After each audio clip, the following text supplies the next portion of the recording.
And welcome back. Here we are, and we are ready for the Division 4. We are going to see today currently Pool P, B, and C. And we were just at the last rating, at the last round of Pool A. So here next to the board you can see the current standing of Pool A. Before the break we had exactly 3 rounds of Pool A. Currently there are just 3 rounds missing for the Pool A, and then we are going to know already which team are going to proceed to next division. But before going on to division B and C, let's introduce everyone what is online Olympiad, what are we doing today, and what are we going to do for a lot of days, because this is going to end at the end of August. So it's really a huge event, long event, where more than 163 teams and over 1500 players are taking place. And yeah, maybe Roland, you want to tell your favorite features about this Olympiad? Yeah, well, that's actually you see it on the third how do you say sentence. Each team features 2 open boards, 2 women's boards, 1 junior male board, and 1 junior female board. So usually in the Olympiad you see like the best women and the best men in separate teams, but this time it's all combined together into one team, as well as actually 2 youth boards. So yeah, that is one feature that I really like. Of course, the teams are split into 5 divisions according to strength, and then are further divided into pools. And that is, of course, what we're doing right now. Right now, we are in Division 4, and that is last week we had the base division. Now we are in Division 4, and next weekend we will be in Division 3. And 3 teams per pool in this division will qualify for the next division, Division 3. So that's more or less what's going on today. Of course, later in the month, we will see, the top division. The top division is, of course, the biggest division out there. It will determine who will advance to stage 2, and stage 2 means the prizes, the medals, the crown of the Olympiad 2020 championship. So yeah, here we've got also some countries, of course, Russia, China, USA, Ukraine, and India. Were the top 5 teams in the previous Olympiad, so they will qualify. They are already qualified for the top division. Yep. Yeah. Yes, so now we are ready for to go on with Pool B and C. Before going on, is very important to watch all the results of the previous rounds, because, as you know, we had a break, but Pool B was still playing. So let's have a look at the standing, at the pairings and the results and the standings of Pool B. Let's start with the pairings, I would say. So let's Sure. see the results of round 4, 5, and standings. So here we start with the results of round 4, where the winner team were Mozambique, Cyprus, Syria, Uganda, and Qatar. And let's move immediately to the next round, round 5, where Namibia, Uganda, Malta, Syria, and Mozambique won their match. Syria once again won the match, so should be leading the this pool. And Yeah. also Malta, that was in the second place, won 6-0 against Kuwait, so it's Yeah. definitely doing good. Absolutely. And actually, with the pairings, we've got some exciting match today in this round, in the round 6, because it will be the number 1 against the number 2. It will be Syria versus Mozambique.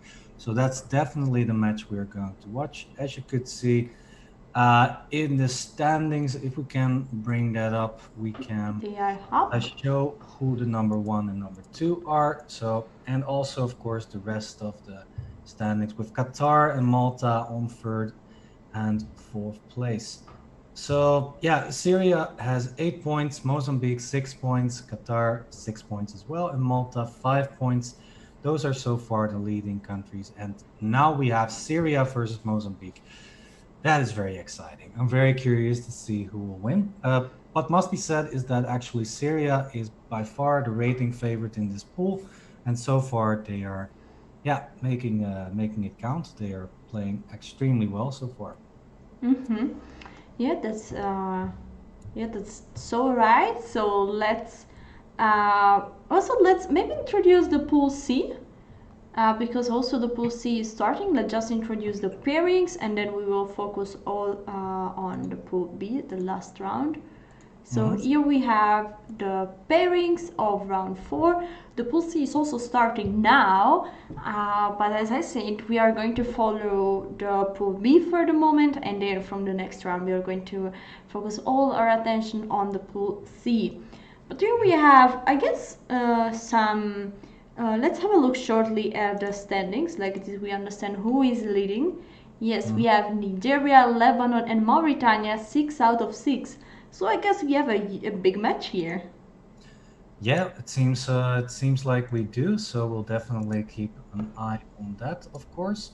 But yeah, we also want to focus on the other pool. We do have to make decisions like that, so we are going to focus on that. And also, we've of course in the other pool a big match going on between Mozambique and Syria. That's definitely something that I would not want to miss, especially also because this is round 6, and round 6 could maybe already determine who will move on to the next division. So very excited about that. And Pool C, of course, we're going to keep you updated on that as well. Mm-hmm. Yes. So, so yeah, which one do you think should be the big match to follow? Yeah, well, speaks for itself. Of course, the number one versus the number two, Syria versus Mozambique. Yes. Yeah, I'm very curious to see how that is going. Of course, there are also other big matches. One other match that I think is very interesting is Qatar versus Uganda. Uganda has actually got a pretty strong lineup, and they're not doing too hot in the standings at the moment, but they do have a very, very strong team compared to the others. And so I'm wondering if they can take down Qatar. They are still very well in the race for a top spot for the next division. So, yeah, I'm wondering if they can bounce back and shake up the standings as the way they are now. Mm-hmm. Yes, it will be interesting to see. Not sure if we have already the game. I guess yes, we are about to start, and Yeah, um, yes. So yeah. we I think yes. No games yet. We are waiting for those games, of course. We'll get right into those until they are starting. Yeah, we could also talk a little bit about, for example, how the time control is. The time control is 15 minutes and 5 seconds per move. And yeah, so it's more or less a rapid game. And with 5 seconds per move, you will could see some of the time troubles. We have already seen some crazy time troubles, even though 5 seconds is a lot more than 1 second, for example, that you see in Title Tuesdays. And also, of course, some more information for you, some cards to see, some cards to check out. Yeah, is there anything else we need to mention before we start? I think all is clear.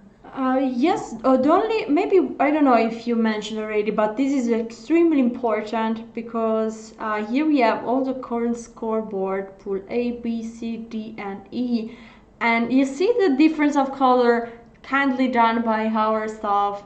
The team in the white spot are the team that are going to advance the next division. Next division, Division 3, is going to start in less than 1 week. Next Friday, we will back again for the FIDE Online Olympiad Division 3.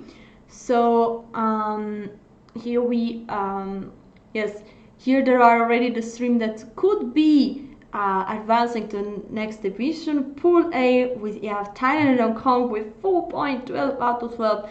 Next weekend we are going, sorry, no, tomorrow we are going to see the big match. And yep, so now we are on Pool B, and there will be a big match between Syria and Mozambique. And guess what, guys? The game are starting. Yeah, So so let's get straight into that match. Yeah, about the teams a little bit. Let me check exactly what their composition is at the moment. So we've got, let me check a few things. So I'm looking at the wrong pool. We are in Pool B, of course. Yeah, so Syria is playing with a pretty strong lineup, especially their board 5, the youth board, is a very strong player, FIDE master with 1987 rating. That is one of the strongest board 5s out there. Think that he is performing very, very well so far for the Syrian team. Actually, yes, he is. He is now on a 4.5 point out of 5. He is one of the strong holders for the Syrian team so far, doing very well for his team, as well as, if I'm not mistaken, let me check which board that is. Yeah, the board 6 board of Syria is also doing extremely well.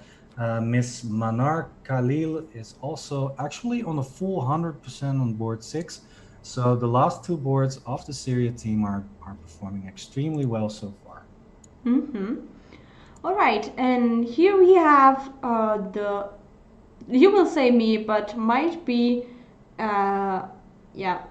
You will say me which board it will be, but we have our Czech against Donaldo Paiva, a candidate master Mhm.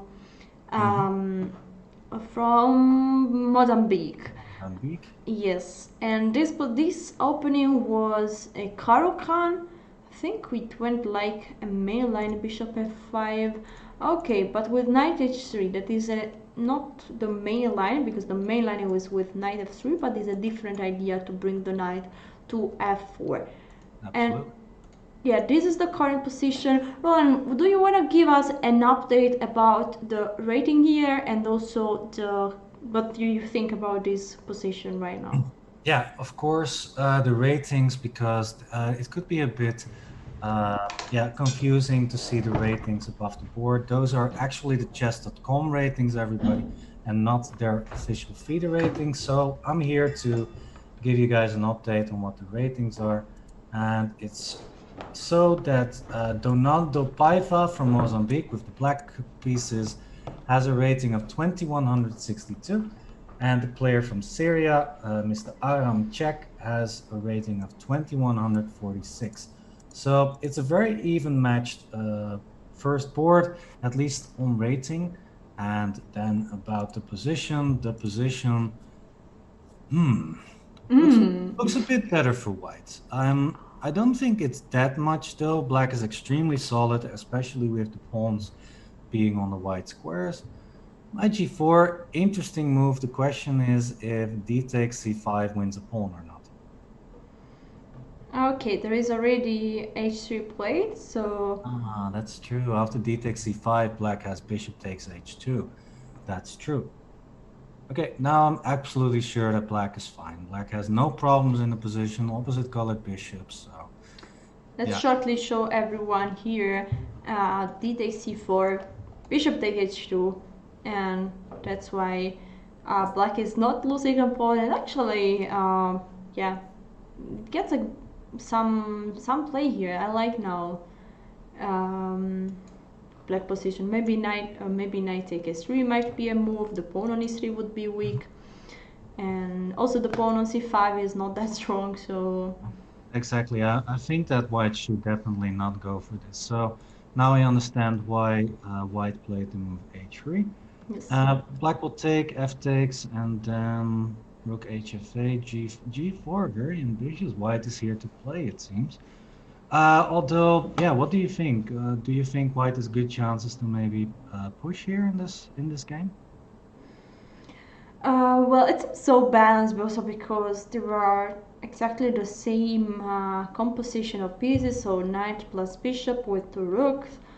And the point is maybe the question about the pawn structure, that yeah, white has a bit more space and it's not so easy for black to create some to push the pawn on the king side, for example, is not so easy because, for example, a move like f5 could be yeah, would make a6 extremely weak. White may be trying to push to g5 in order to fix the pawn f7 and h7 b9, and I really like this idea. Gives away the square f5. Maybe a knight could reach the square, but seems very far away from doing that. So I think white is just slightly better, but still the position should be yeah, all normal for black because there is not a real weakness here. I could not add anything to that. That was actually the same as I was thinking. Yeah, so what would an idea be for black? I was actually going to suggest a move knight b6, which is now on the board, with the idea to maybe close down that bishop on c4. For example, if it moves back to a2, then you could maybe play a move like c4 and then play f5, because then the bishop will not be attacking the e6 pawn. What is, according to you, the best square for the bishop on c4? I think a2. On all the other squares, the bishop might get trapped. So I think on a2, it should be the only move, actually. Yes, because bishop b5 probably 6 and bishop b3 probably c4. So yeah, exactly. Important. Knight takes a4 is then possible. If you play, yeah, it's an interesting idea. I mean, that. What about sure bishop take e6? Yeah, f takes e6. Rook takes a4, I suppose. Take on f1, king takes f1. Take on d4, e takes d4, and now simply a6. It looks perfectly fine for black. Yes, no, but still is a bit more pleasant for white, I think, because this pawn on e6 might be an easy pawn to attack for white. Maybe c3, rook a1, rook e1. Yeah, that's true. White should be a bit better here still, yeah, mainly because of the pawn on e6. Yeah, okay, so yeah, but black is at least trying to get some counterplay because, yeah, all the pieces are tied down at the moment. Guess which move we had here? Guess? Bishop a2? No, bishop like e6. Oh, I missed that one. That's actually quite clever. Yeah, because... Oh, that wins a pawn. Yes, because d takes c5 is next move. So f take and d takes c5. Actually, I'm not sure if it wins a... or does it win a pawn? There was a pawn on... Yeah, because there was a pawn on c5. So it wins a pawn. Yes. Bishop c7. Yeah. D take and bishop c7. How do you defend that pawn? Rook a1 simply. If rook takes f1, simply king takes f1. No problem whatsoever. Yeah, white is a full pawn. No, this should. This is looking very, very good for the white player, Mr. Aram. And yeah. Can you remind everyone the rating of the white player from Syria? Yeah. Okay. So the white player actually has a rating of 2146, and the black player has a rating of 2162. So it's totally even matched. Okay. No, because here the rating of chess.com seems quite different, but actually is a battle because both players are more or less around the same rating. So here we are, and I really like the white position here. So okay, rook take f1. I guess king take f1 is the right way to go. Yeah, it's clearly the right way. By king d7. Okay, trying to bring the king that is with a value of 4 points towards the center, and yeah, and to make use of it. But now let's move to another board, probably board number 2, and here we are. Yeah, let's see who these players are. We have Wilton Coca-Cola. Okay, sorry. Against Ahmad. Oh, wow. Is this the real name? Ahmad Hamad? I mean, it's just the age changing? The parents were really... Oh, you're right. It's like an what's it called? Anachron or something? Yes, anachron. Yeah, I know what you mean. Yeah. So Yes. saying the same letters in the first name as in the last name. That's true. Yeah. Okay. So let's give an update on the ratings. So the ratings are 2107 for the black player and 2122 for the white player. So, and they are both FIDE masters. So this is once again a quite evenly matched uh, game on at least on rating. Mm-hmm.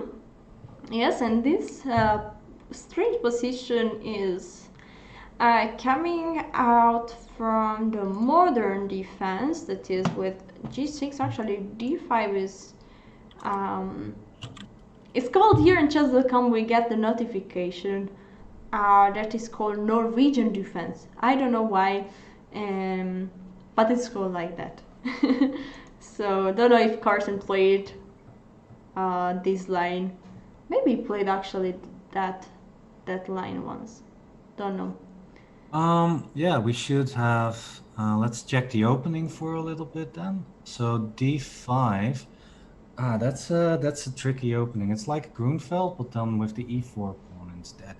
I think that this should be better for white. I don't think this opening has such a good reputation. Estimation.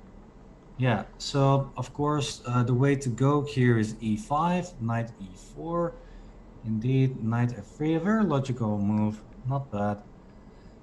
Actually, I want to mention the option instead of knight f3 white's played. White could have also played a move like knight c e2 instead. So that means two moves back, I believe, on move 5. Instead of knight f3, the move knight c e2, with the idea to trap the knight on e4 with f3 on the next move. You see ideas like that, for example, also in the Caracan. And yeah, I think that is more or less the main line. But it's a really old line. I haven't checked this line in such a long time, but it should be, yeah, it should be very good for white, I believe. Yeah. So okay, let's go to the current position. Let's see what is happening right now. Okay, there is the first factor is the king on f7. Okay, it's not a traditional castle, but actually it doesn't seem so weak at the moment. The pawn structures is more or less safe. Those two pawns might be a bit weak. And I think an important file is the E file, where white is already ready with queen and rook, not yet with the Alekhine gone, but maybe a move like f5 can come, or at least prepared, and d5 might also be weak. So I guess white is better here. I think so too. But after king h1, it's going to be a lot harder if black plays a move like f5, because I think you were absolutely right. I think the move f5 for white was the way to go instead of king h1. Let's put it on the board. If g takes f5, then queen h5 is, I think, already winning. With king g7, and then knight takes f5 with, I think, a winning position.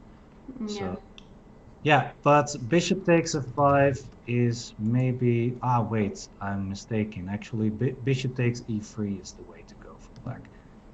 Yeah, and after bishop takes or queen takes, then bishop takes f5, so... Okay, yeah, f5 was not the correct move there. Actually, that would just win a pawn for black. Yeah. So maybe king h1 was made on purpose, but is it preparing f5 now?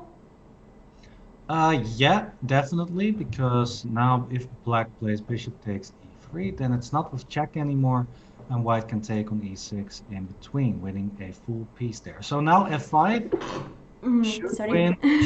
Now f5, like you said, should be very, very good for white now. Yeah. Let's see. But wait, there's once again a catch, because now black can take with the bishop, and I'm not sure how good this is. After bishop takes d5, maybe just king g7 looks good. No, now knight takes f5. This is not what you want, I believe. Yeah. So I think maybe king f8 is the right move there.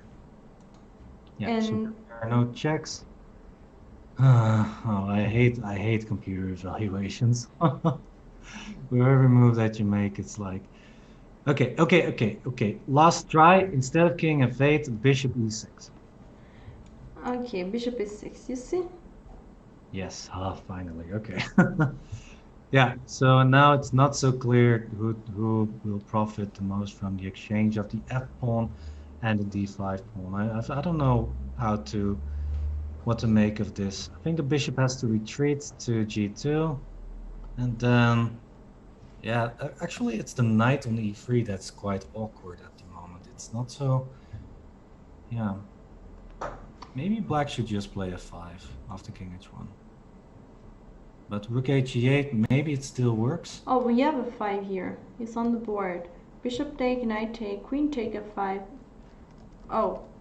Well, that's What? just a pawn. Why knight take f5? Does it work even? What about rook takes? Ah, rook takes e2 would have been bad. Yeah, queen f1, and now I guess just rook takes e1, and black should be a full pawn up actually. Oh, pity, because it was a good position, but f5 was played at the wrong moment. Yeah, I think so too. Yeah, I think so too. It was not in the right way. That knight takes f5 was not the best move there. No, we had a better line that we just discussed. Yes. Yeah. So if we go back a few moves before after rook h e8, there was a suggestion in the chats that said bishop a3 as an interesting move. No, actually, I think that about the timing that, according to the timing that it came, was about the line that we saw. So here, bishop take, and after king f8, I think that was now the suggestion of bishop a3. Yeah, that makes a lot of sense. Although now you do have b4. Actually. Oh. That would actually lose the game for white. Yeah, because this the point is that I mean, seems not so good, but the problem is that black could take there, and then this is hanging. So might be not sure if it was at that point, by the way, but this could have been. Yeah, in general, bishop a3 is an okay move, but without the move f5, because then the bishop would be okay placed, for example, if you move it to c5 at some point. So yeah, it's without the move f5, I really like the bishop a3 suggestion. But yeah, with the move f5, it does not make a lot of sense yet. Okay. Okay, so yeah, now, and with all the exchanges, black is just a lot better here. Yeah, b5, g4, oh my god, what's this move? Let's see, it's... Okay, the idea is that if queen takes g4, there is bishop take d5, check, and winning the knight on c6. Yeah, you're right. But for sure, black will find a better place for the queen in order to protect, to keep the d5 pawn protected. Yeah, just queen d7 or queen e6 and black should be fine. Black still has b takes c3 as a threat. Yeah, black is on roses. Black is doing very, very well here. Okay, there are some things black needs to worry about. For example, in endgames, if white can get the a7 pawn somehow, then the a6 pawn will become very strong. So yeah, black does need to be a bit careful, but yeah, it's clear that black is doing very well with a pawn up and the initiative on the queen side. So yeah, the player from Syria doing well once again. Yes, true. Okay, let's move to, okay, let's give some quick update because we have already a result. So here in the first board, white managed to win here. It went very fast. I mean, we were more or less at this position where we said that white is slightly better, but then a few moves later, we were in this hand game where white is a pawn up. Maybe we should find a critical moment where white won the pawn. Yeah, that was the bishop takes e6 move, which we saw earlier. Yeah, that's true. Yeah, so, and then I guess white simply outplayed his opponent after rook takes, king takes, and moving up the h pawn later. Yeah, with rook h1 and h4. Yeah, very nicely played. Opening up the H file is pretty huge because after rook H7, white will simply yeah, win the game. Yeah, because after rook h8, in the next move, white will win the rook. Yes. So king d8, for example, then rook h8, king d7, and knight f6 or knight c5, Yes. winning material. So yeah, that is why the black player resigned, and that means that Syria is actually in a 1-0 lead so far.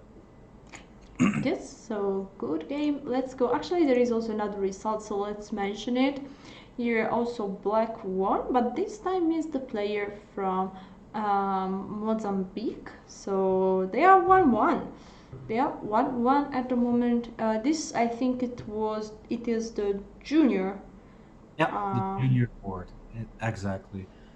Yeah, the junior board, there was some rating difference. The white player from Syria was actually 1987 rated, and Vasco from Mozambique was actually 1862 rated. So, and with the black pieces, so that's actually quite an upset for from yeah, and also board 5 was one of the strongholders for Syria, so that Mozambique took that victory home is actually quite huge. Yeah, well done by the youth player from Mozambique. yeah, yeah. Okay, let's move to board to the women boards. Yours, this should be the first women board, and we have with the white pieces Rola Mahmoud, and with the black pieces Banya Fausto. Yeah, And what about the ratings? indeed, that's the board 1 of the women's section, board 3 of the match total. Miss Mahmoud from Syria has a rating of 1771, and Miss Villette from Mozambique has a rating of 1756. So it's basically an equal match based on rating.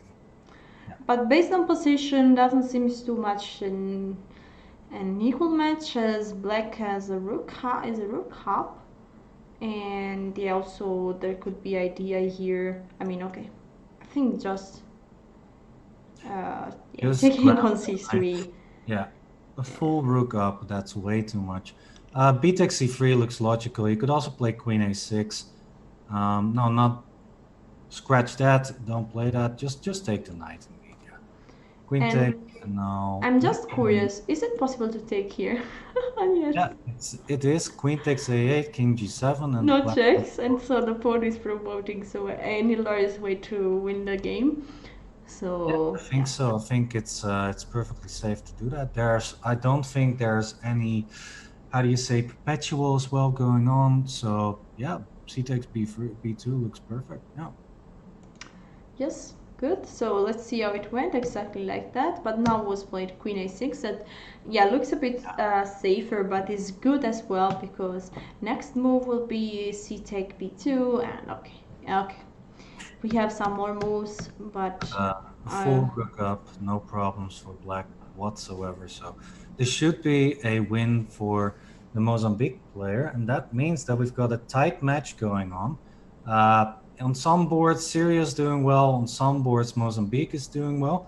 So we've got everything we want so far in a top match of this pool. So yeah, very yeah, excited that's about so true. far. Okay, let's go on with the second women board. And here we are. This time the white pieces is the player from Mozambique, Noisa Arridas, and with the black pieces we find Mada Iyazi. What about this position? Yeah, oh, that's a weird position. Materials equal so far. Black has the bishop pair. White wins a pawn. No, does not win a pawn on b7 because if bishop takes b7, then f6 wins the knight. You should not have taken that pawn. Uh oh, uh oh, Yeah, this is very oh. lucky there for the white player. They are under time pressure though, so it is understandable. Is this still holdable? Well, opposite colored bishops give more drawing chances, of course. The knight on d4 is perfectly placed. So yeah, black still has some chances, but Yeah, it's looking. Yeah, I didn't like this move because was allowing knight c4, knight c5, and the knight from a4 is also protecting the pawn on b2. Yes, So okay, also but this bishop c1, bishop d7 is working. looking good for white. White's going to be 2 pawns up, and notice that the knight on d3 is protecting the b2 pawn nicely on d3. So actually, that means a win. If this is going the way I'm thinking, would it mean a win for Mozambique? And Already that 3 points. means that with Mozambique has a potential of at least 3 points. So is this going to be an upset? Let's see. Let's go. Let's move immediately to the last board. Like this, we are going to understand more what is going on. Yeah. And white is a full rook up. So maybe it's going to be an upset here for Syria because Syria was currently leading with 4 points. Instead, Mozambique could do one match. One match, I think. Yes, here we have the scoreboard. We are in Pool B. I know, actually, Mozambique lost one match or drew two. So yeah, definitely Syria was leading until this moment, but now Yeah. suddenly. Yeah, that would be an upset. Yeah, absolutely. Yeah, this is totally winning. Not much to say about. Oh, wait. Is black to move? Because then it's queen g3 and queen takes g2 mate. Whoa! White blundered. It's mate in two. Black is winning. Oh White was my! a full rook up, but now with rook ff8, it's mate in two for black. Ay, ay, ay, ay, ay, ay. It's so painful to watch those blunders. Ay, ay, ay, ay, ay. Oof, Boo! that we did not expect. So this was actually, we have to switch to turn it all around. It is a victory for the player from Syria now. The white player must be kicking him or herself pretty strongly. Yeah. Yeah, right now. Oh, that was so upsetting to watch. Look at this, just such a good position for white. A full rook up, playing perfectly, and then yeah, with under a little bit of time pressure. Now I want to see how did the rook disappear because. Oh, Okay. house flip. Mouse slip. Yeah. Six. Yeah. What a terrible game this was for both players, actually. Yeah. Exhausting. And here we have the big. Ah. Yeah, rook f8, and then suddenly mate into Yeah. terrible stuff. Yes, white was already near more or less celebrating because rook h8 looked like a mate, but yeah. Black was one tempo faster. Yeah, it is. Yeah, Oh, we really hate to see that. yeah, so let's go to the last game here. White needs to win in order to do this match, I think. Because I think we are currently 3-2 for Syria. So white needs to win here.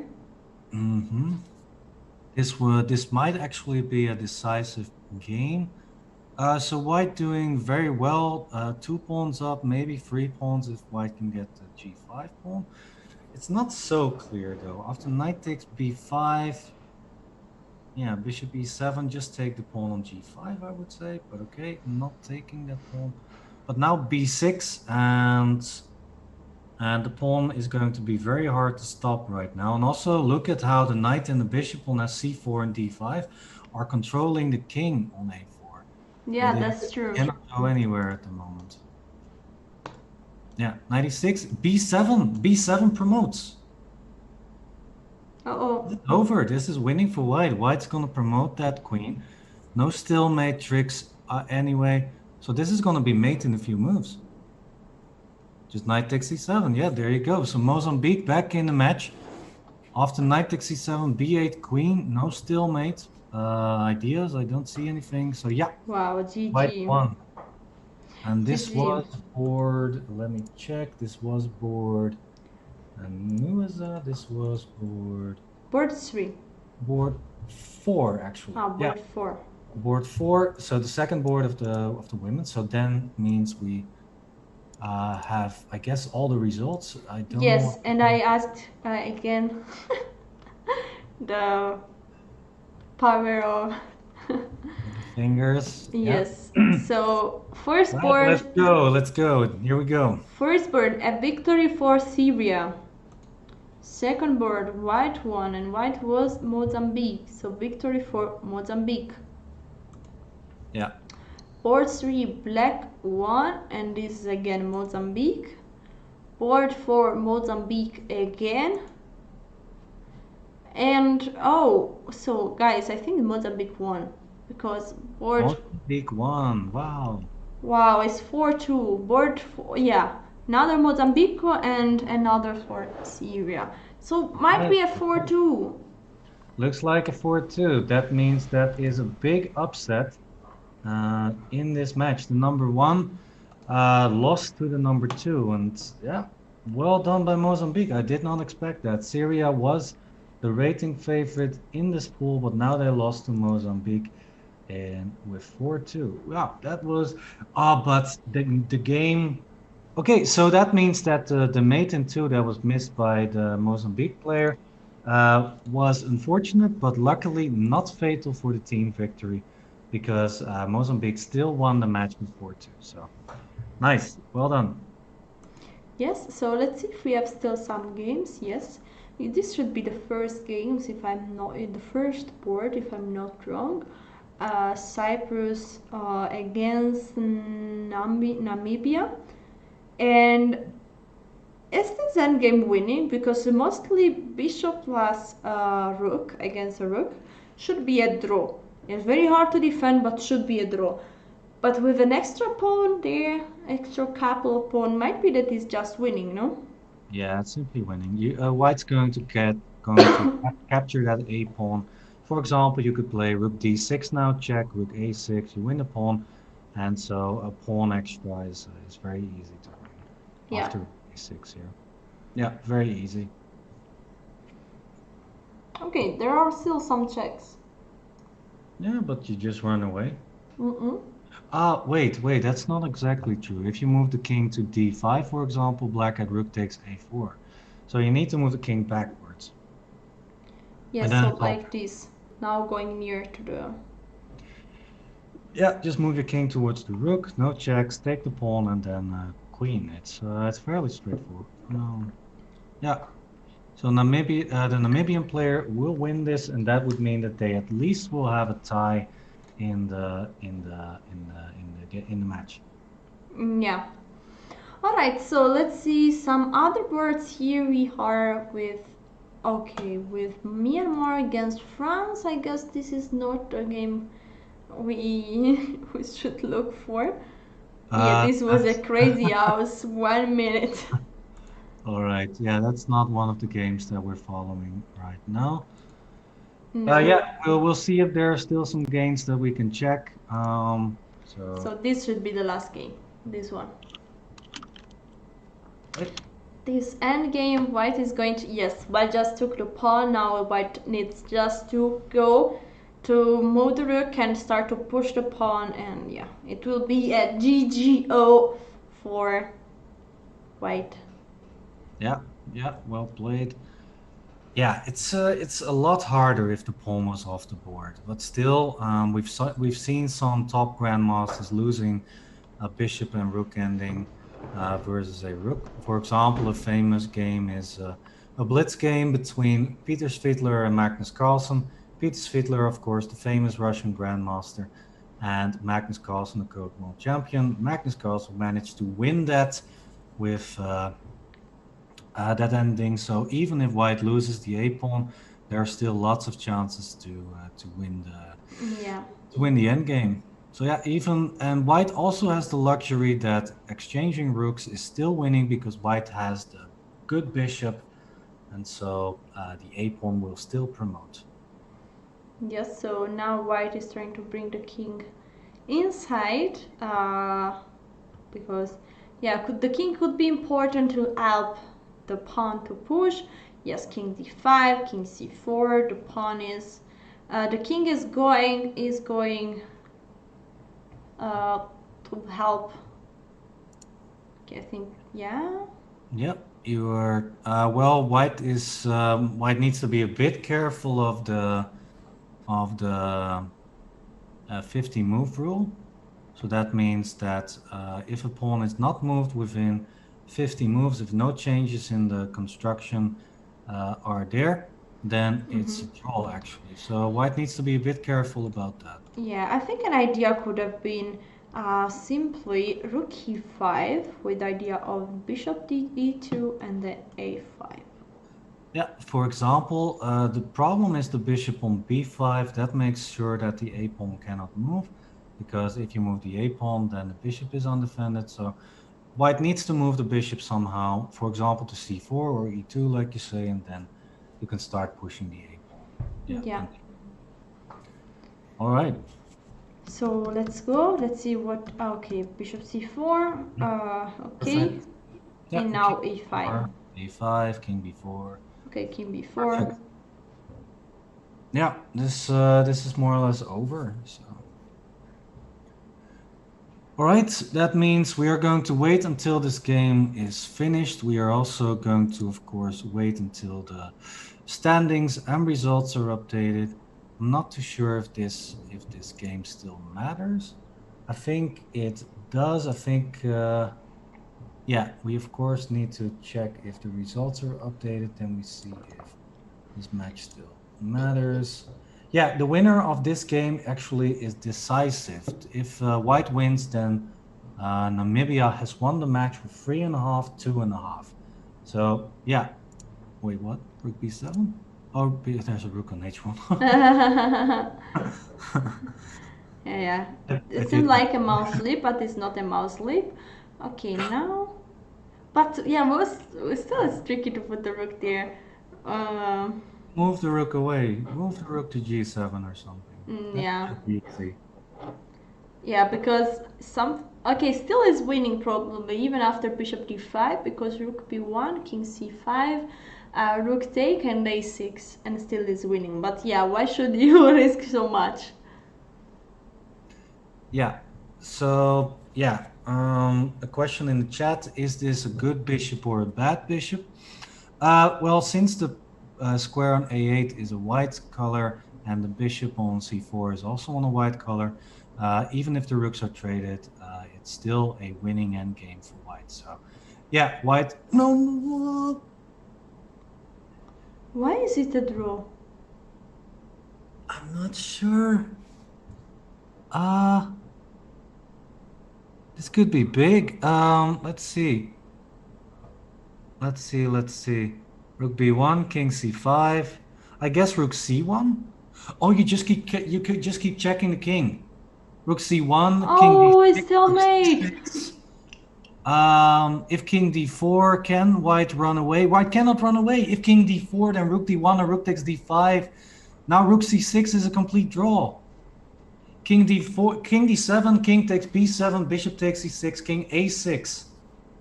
And you win, and it's a draw, so that means that the match will end up in a draw. King takes b7 is now a complete draw. Wow, that's a big upset.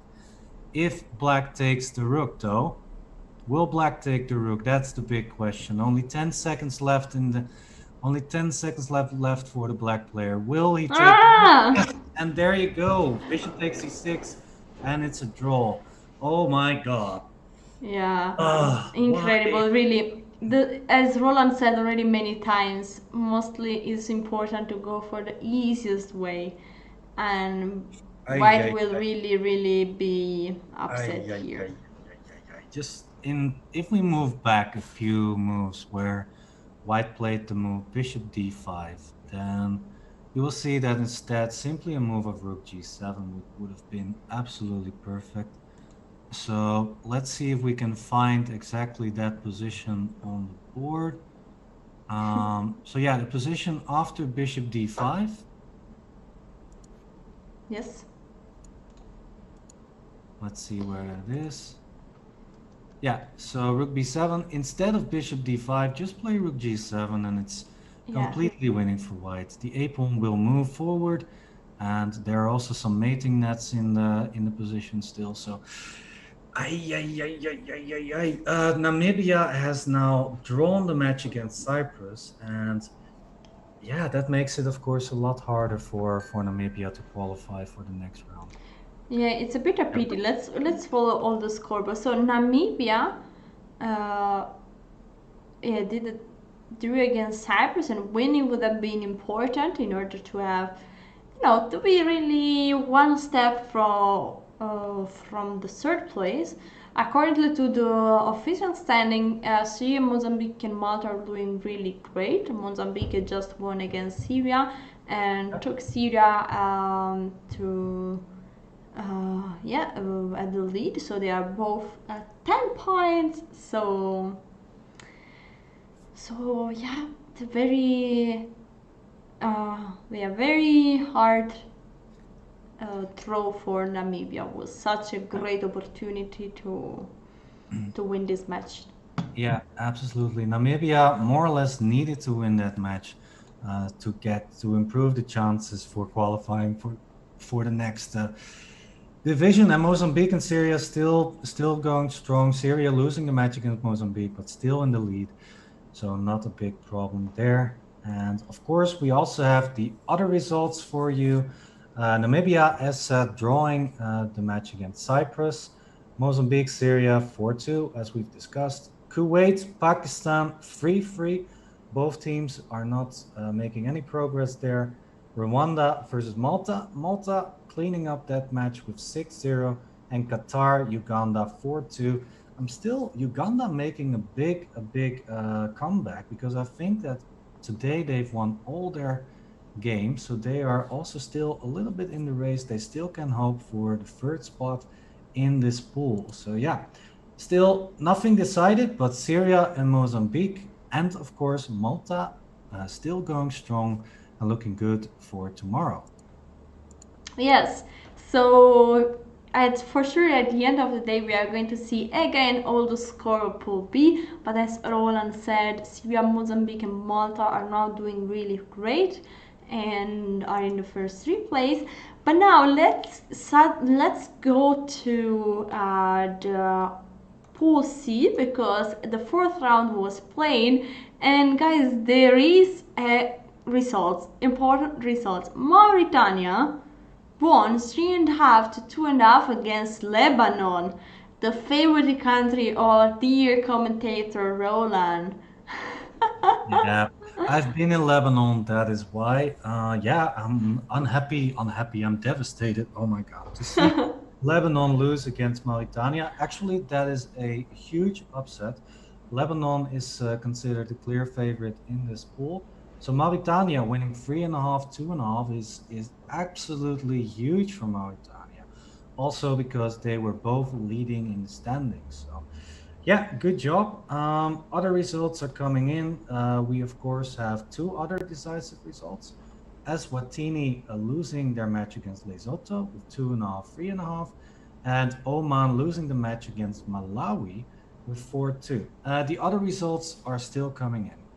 Yes, actually Nigeria already won the match against Cameroon, but one game is missing, and we don't know yet if Ethiopia Sudan is a draw or a victory for Ethiopia. But I guess we can eat a short break, and then we will be back with the results, and we will go on with the Pool C round 5. Yes.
here we are back for round 5 of Pool C.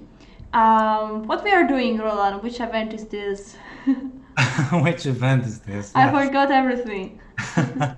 Yeah, we've been doing this for yesterday as well, and also the last weekend. So we are fully updated on what this Olympiad is, and of course we are also going to show you a card with all the information. So this is a huge event with 1,500 participants, players from all over the world, and if I'm not mistaken, 163 countries participating in this event. So what's the format? Teams are split into 5 divisions, and that is based according to strength and according to previous results in the last Olympiad. And they are further divided into pools within those divisions, and to see who will promote to the next division. Now, my favorite part, each team features 2 open boards, 2 women's boards, 1 junior male board, and 1 junior female board. So instead of it just being the best players of a country, we also have a youth division, and we also have a women's division. So yeah, all in one team, and I really like that because then you can see a good indication of how our country is developing in the chess world. So yeah, what Yes. are we doing today, Alessia? Yes, we are. Today we are at the Division 4 and currently we are looking at the Pool C. Actually, we are through the whole day. We are going to take a look at all the pool of this division. Here we have the current scoreboard of Pool A, B, C, and D and E. And I want to let everyone aware that the first 3 teams of each pool will advance to next division. Reason why I want to show which team will be playing in Division 3, and here we are. Is your team there? And I see already some European team, but actually there are a lot of teams that are more known. For at least we see there more often, and yeah, here they are. There are 12 teams. 3 per 5 means 15 teams are advancing, so they are 35 teams for a total of 50 teams. So yes, Yeah. some math is always important, you know. Some quick math, and I think it was all correct. So absolutely. Yeah. So yeah, we are now, of course, like Alessia said, in Division 4 with 5 pools, and the 5 pools we will cover throughout the day. And right now we are on Pool C.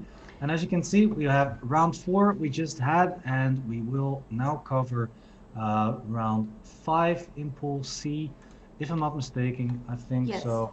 And that means, yeah, I think we should take a look at what the matches will be, or maybe once again, a quick reminder of the standings. Yes, let's start with a quick reminder of the standings, where Nigeria, Mauritania, and Lebanon are in the first 3 places. Actually, Nigeria and Mauritania are leading with 8 points.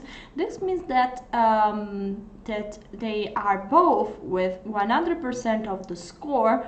But they didn't play again, they didn't face each other, and Mauritania just won against Lebanon.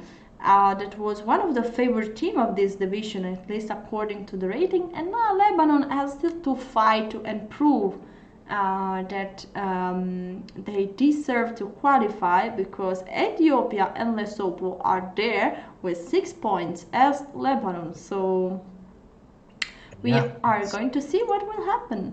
of course, yeah, and it's exciting. It's very exciting to see. I really like how Mauritania is mixing themselves into the top teams. Before the whole pool started, Mauritania was not on my list of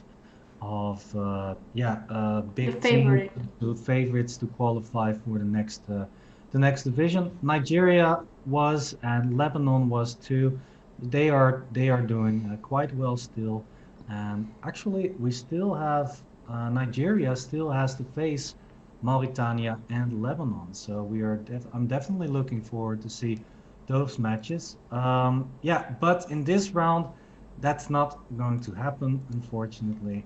but we will of course check which match would be very interesting to follow. Yeah, I think that Ethiopia against Lebanon can be very interesting as they are both at 6 points and they are currently third and fourth place. This means that this can be really a critical match for the qualification. So yeah, let's see, let's follow these matches, Roland. You're up to it. You're up to it. Yeah, so indeed, I do believe that Ethiopia against Lebanon is the most interesting match to follow. Mauritania versus Cameroon. Mauritania, the big favorite. Malawi versus Sudan in the lower rankings of the standings. Sudan, I believe, is the big favorite there. Lesotho, Oman. Those are two teams that are also pretty interesting. Lesotho doing very well at the moment, and Oman qualifier from the base division, but still Oman, At zero yeah, points. at 0 points. Okay, so there you go. Lesotho is clearly the favorite in that match as well, and also in the last match that we have, Nigeria versus Eswatini. Nigeria, of course, the big favorite there. Yeah, Nigeria. is top against bottom as you can see. Nigeria is at is first place currently, and Eswatini at the last place. So it's like I don't know if in English is famous, but in the Italian culture, yes, David against Goliath. Oh yeah, yeah, David against Goliath. Yeah, yeah, that's a really famous story. Okay, so it's famous Yeah, everywhere. yeah. So let's see if David will be able to beat Goliath. Yeah, that's nice. That's very nice. I think the story about that was how David was just a normal guy, and the Goliath was this big monster that he had to fight, and eventually he managed to do so. I think it's actually in the book of, isn't that? Uh, yeah. Well, anyways, it's a famous story from a famous book. I don't know exactly which book it was. I'm not sure as well. Yeah, Might be the Bible. might be the Bible actually. Yeah. Have you read the Bible, Alessia? No. No, but don't know why I thought that might be, but don't know. Well, yeah, we've got the person in the chat saying it's the book of Samuel or Kings, one of the two. Okay. And Max is saying it was the Bible. So Okay. yeah, okay, King David of Israel. Yeah, indeed. All right. Yeah. What's up? No, we are the people behind the scenes are saying, guys, don't you know your stuff? Don't you know which book that story is from? It's such a famous story, you know. So yeah, apologies Yes, for that. I'm not religious. I don't have big knowledge of that. So yes. Let's forgive let's me. let's make a bit. Let's embrace a bit. Simon just wrote us, guys. What are they teaching you in Europe? Yeah, well, of course, some of my Christian friends know exactly what's up, but actually, my first guess was the Bible. So, yeah, and also Alessia. So, hey, maybe we did know it unconsciously. So, don't give us too much of a hard time, okay? Yeah, Exactly. yeah. All right. So the match we are going to follow is Ethiopia against Lebanon. And so let's try to find some match here. Here we have Mauritania. Okay, here we have Lebanon. All right. And Yeah. here we have it with white pieces a candidate master Asub Haile Selassie against the international master from Lebanon, FIDE. All right, nice. The games have started. Very nice. So, perfectly on time. Let's see what the rating difference is then. Yeah, so Fadi 8 has been playing also yesterday, I believe. So let's take a look at what their ratings are. Yeah, so Fadi Ait has a rating of 2337, while the player from Ethiopia, Mr. Tadiz, has a rating of 2097. So the player from Lebanon is the clear favorite in this match. Yeah, so yeah, once again, everybody, we've been saying this a lot of times, but the ratings that you see on the board are actually the chess.com ratings and not the official FIDE ratings. So Yeah, we'll of course keep you updated on the rating so that you know what an upset might mean here. Okay. Yes. What about the position, Alessia? Yeah, I was thinking. I mean, my first impression was that the queen on f6 was trapped after bishop g5, but then I realized that there is a bishop on f3 hanging. So I guess not. The queen is not trapped. Actually, the queen is attacking the bishop on f3, and now white has to find a way to yeah, a way to face it. And he found a very creative way.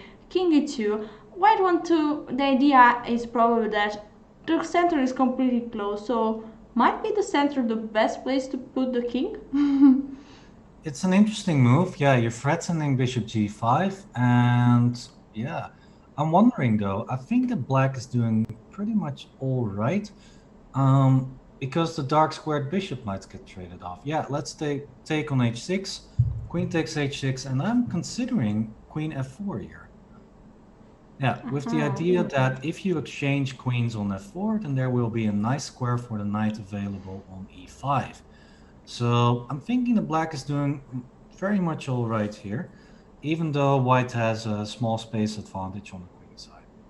Yeah, and what about after queen f4? I think that after queen take f4, e take f4, due to the square on e5, black has a comfortable endgame here. Might be also better there. But what about queen f4 and g5 with the idea of going on h4, h5?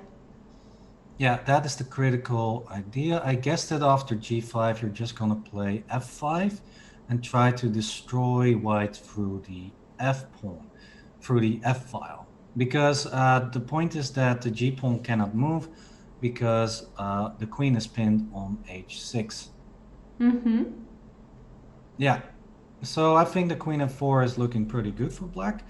And also a quick shout out to Deco Maniac. I'm sorry if I butchered that name, but thank you so much for the raid. Welcome everybody.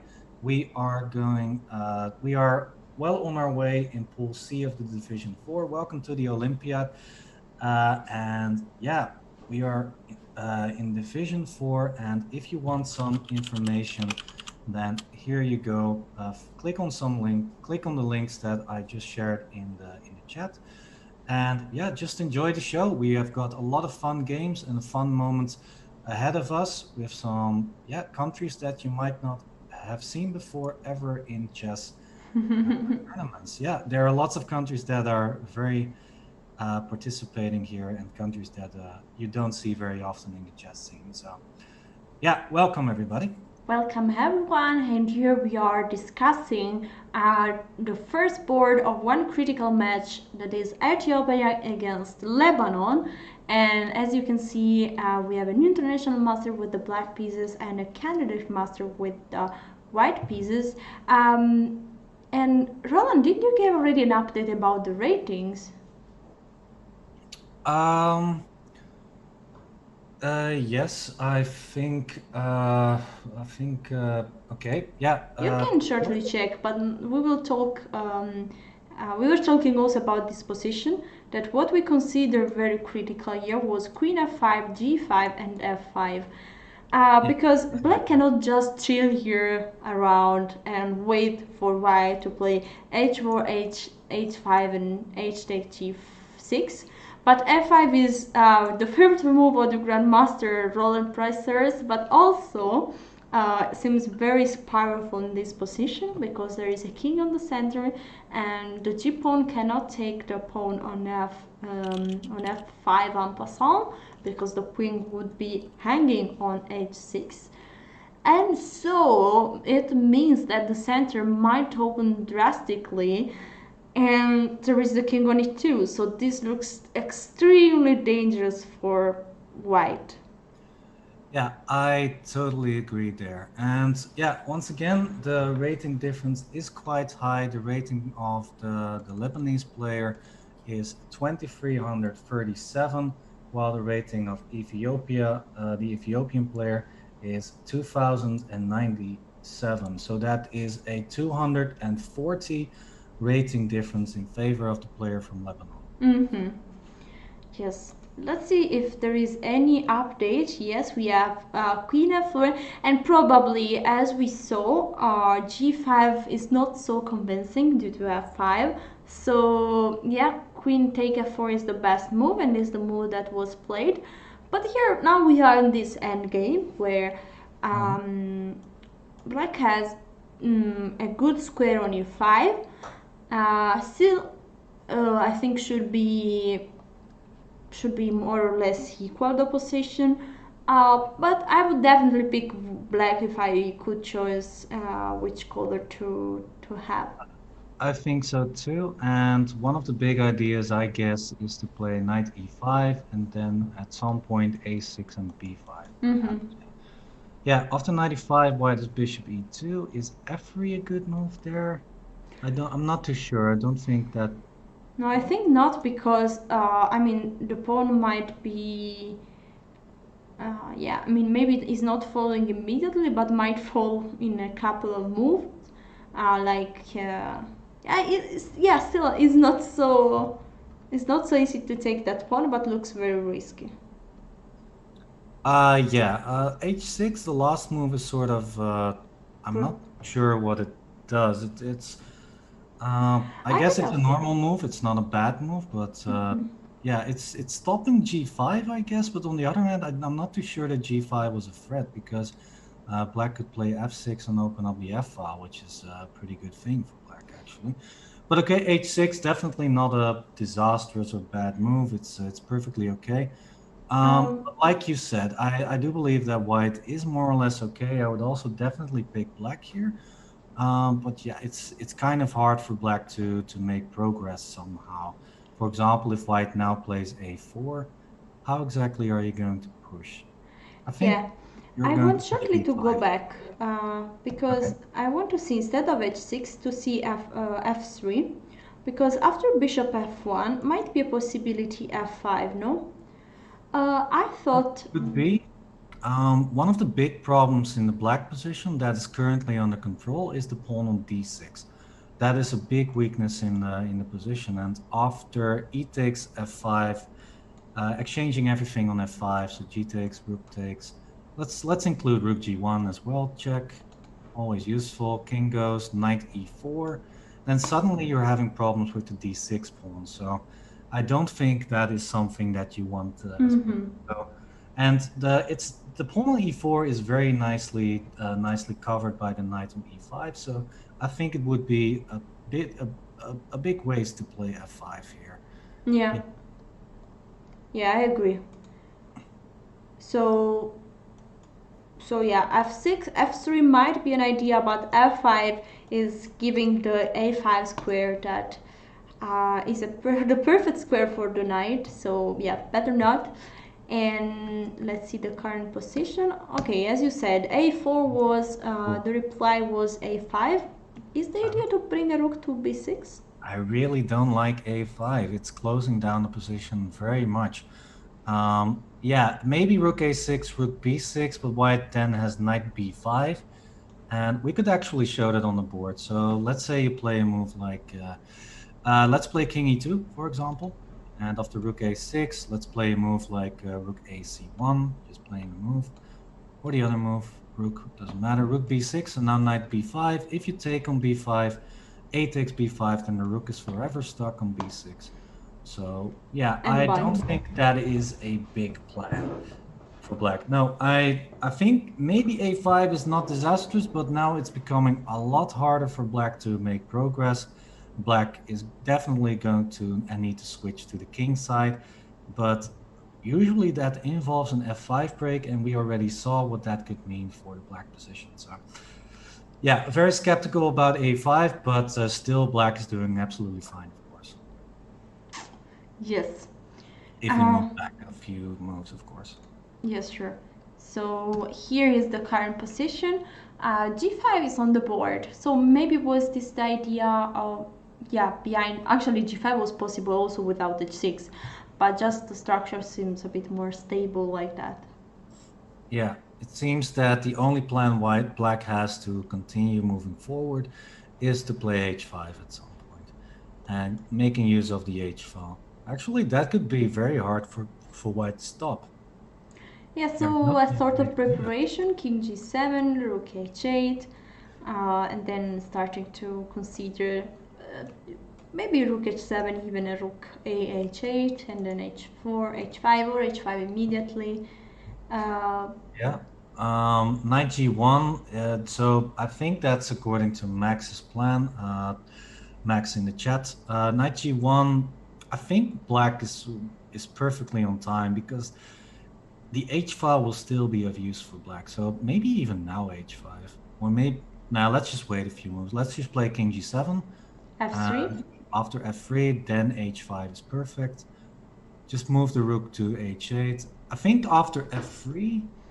Then h5, then white should play a move like rook h2, and then after rook h8. Okay, let's see it. Yeah, Okay, we have okay. bishop e2. That is more or less the same idea, but white doesn't want to move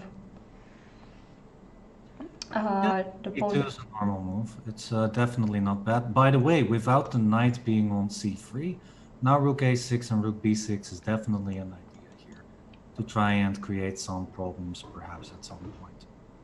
Yeah, that's true.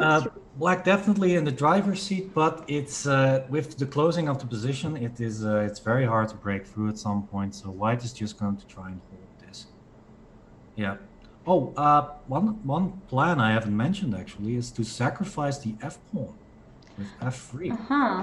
then bring the king over to e5 at some point. That's also definitely an idea, right?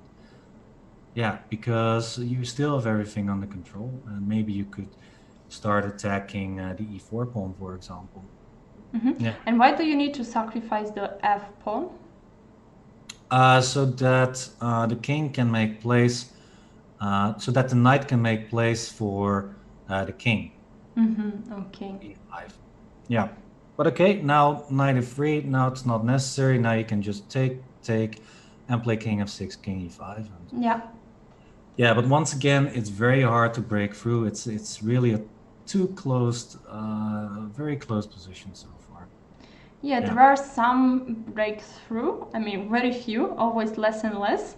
F5, H5, and something like B5. But at the moment, just A5 seems something that could really be an idea because the other moves look too bad as two pawns are controlling that square. Exactly. I think white is can hold this. Yeah. But okay, we have, of course, more games. This is only the first board. I'd say let's take a look at board 2 if we can find it. Yes, here we are.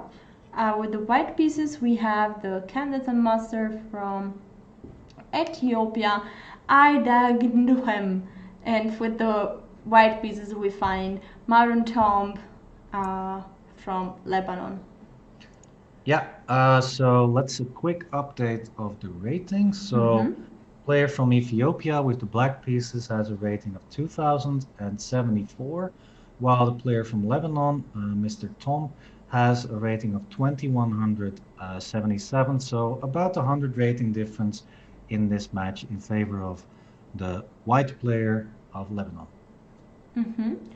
And this position is looking very promising for white. The only problem with white position, I would say, is the pin here on this diagonal. But now white is doing really, really great. I think e7 with the threat of rook f8 will be deadly. And also just rook f7. If, for example, black plays queen e7 in this position, then rook f7 is more or less killing.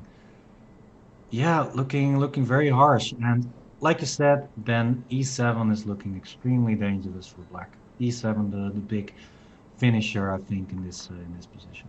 Yeah, I think it's over. Actually, I think was it over? Not 100%, but okay. It's looking good, really, really good for white. I mean, after maybe rook f7. Okay, what e7 now?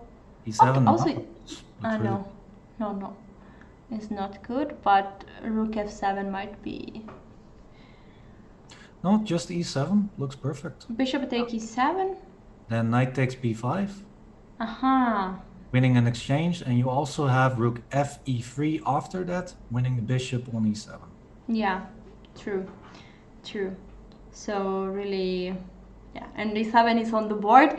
So this is going to be a quick win for Lebanon. Yeah. Very much looks Very like good. it. Yeah, so now knight takes b5 and rook fe3 wins more than just an exchange. I think it's a full rook up for white. Yes. A takes b5, rook fe3, and it's resign time for black. Yep. Unfortunately, of course, but well played by the Lebanon player.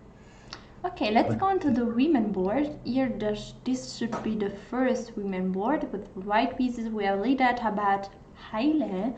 And with the black pieces, we have the women FM Elena Nekrasova. All right. This is looking pretty good for black. Yeah, black is 2 pieces up and is going to collect a lot of pawns. So, yeah, not too much to add here. So let's move immediately to the second women board. And here with the white pieces, we have again the women FM from Lebanon, Maya. And with the black pieces, we have Fiven, the women's yam from Ethiopia. What about this position? Seems that there are important threats against the g7 pawn, and the checks are over. So it's just winning for white. The only move is g5 or knight g5 or knight g5, winning more than the exchange. Winning just the game, because after h takes g5, white's a piece up, and I think white's just gonna mate after queen h5 after that. So looking extremely good for white. I'm very curious if white is what white's going to do after knight g5, because it is a bit difficult and tricky still. After knight g5? Well, I mean h takes g5? Yeah, just h takes g5 and it's winning. H takes g5, maybe even rook takes g7 is winning. But or knight takes f6 and then queen h5. Yeah, that should do it. Knight takes f6 and queen h5 is mate. Yes. But what about queen h5 immediately? Also good. Yeah, also wins perfectly fine. Yeah. Yeah. With the same threat, queen f7, queen takes g7, and knight takes f6. So. Yeah, over. So that means that the two women's board of Lebanon, who are actually the rating favorites in Pool C, Lebanon has the highest rated women players in the pool, and they are showing their worth. Yes, absolutely. And I think that Lebanon is doing really great, because already here there is the resignation for black in the first women board, also a resignation, so Lebanon won again. And here Lebanon is going to collect the third point of the match. Let's see. Yes, there are a few more moves. Knight g5, h takes g5, f takes g5, and queen h5. So now the threat is clearly rook f7 is mating two guys. Yeah. I have some news about board 5, by the way, of Lebanon versus Ethiopia. That was actually a forfeit. There was some problem, I guess, for the Ethiopian player to show up for the round, or some connection problems, I guess. I'm not sure what was going on there, but it means that the Lebanese player, Samer Salman, has won that match through forfeit. So. Yeah, that means that I think Lebanon is already winning the match. So yeah, I guess so. So okay, let's see what is happening on the other boards. We have not checked every board so far in this match, I think. Well, I don't have any other boards. I don't know what is happening in the junior female board. But should be the sixth board of this match. But sadly, we don't have this game right now. Let me check if we can get it. Yeah, unfortunately, I also don't see that game. So yeah, some problems there, everybody, but we'll try to find every game, of course. And otherwise, we'll just focus on the other games that are still going on, obviously. Okay, this is looking like a mate in one after queen of 7, queen takes g7. Yeah, white Yes. won that game. And here we have, let's see which games are still going on. Yes, I will go, sorry, very fast here. Okay, this is the first board. Yeah, that Let's see looks if we get something else. No, guys, we don't have other boards of this match. I mean, yeah, the last two boards are not here. But okay, let's focus on this first board. That is quite an interesting end game because it's not so clear if there will be a breakthrough in this position. How does it look, the position now? Yeah, I think, yeah, what's going on here? Black is a pawn up, I think, no? 1, 2, 3, 4, 7 versus 6. Yeah, you're right. You're right. Black is a pawn up, but white has an active bishop on f5 now, which is actually quite huge. So, yeah, well, I guess black is better still, but not so much. Not so much. Well, Yeah, because that it's is. very. It's still looking good for black, I would say. A pawn up indeed, and black can always push the pawn with the e-pawn to put it on e4 at some point to try and create some passed pawns there. So I do believe that black is still better, but it's white got some activity. It's not so clear anymore. Yeah, for example, rook h1, rook e1 is more or less already a draw over here because black has a hard time protecting all the pawns there. h5, I like that actually. G takes h5, king h6, creating another weakness on h5. Yeah, It's and getting can be an complicated. idea to at one point sacrifice even one more pawn in order to have two passed and protect the pawn. Exactly, yeah. This is, I think that white needs to play a move like king d3, then rook b3. Well, b2 would be hanging. Yeah, exactly. That's also true. So I'm guessing black is still in control. I don't see any active ideas for white at the moment. Maybe no. No, I guess this is still looking good for black. Yeah, black has the most active position still at the moment. So yeah, white is still in trouble. Time-wise, black has a little less time, but nothing too serious. So, but yeah, time trouble is going to become a factor in the upcoming moves. So yeah, I think Yes. black's doing great. Like you said, g4 would be a big move here at some point. Mm-hmm.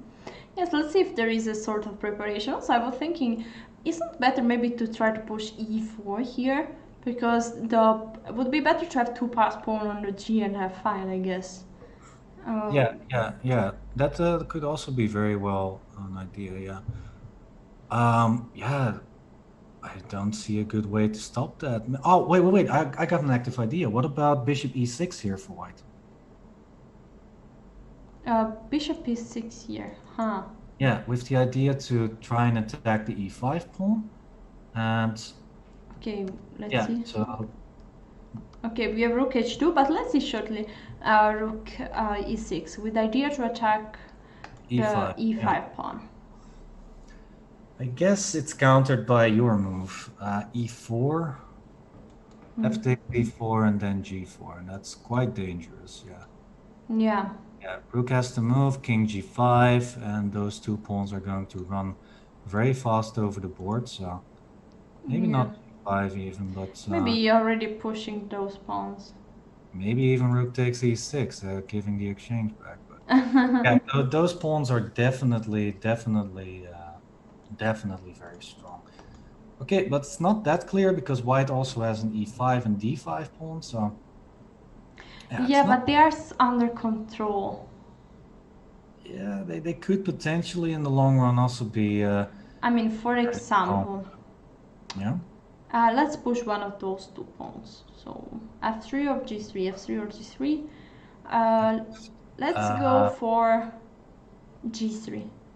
yeah, e5, e5 and f3. e takes f6. And there is nothing.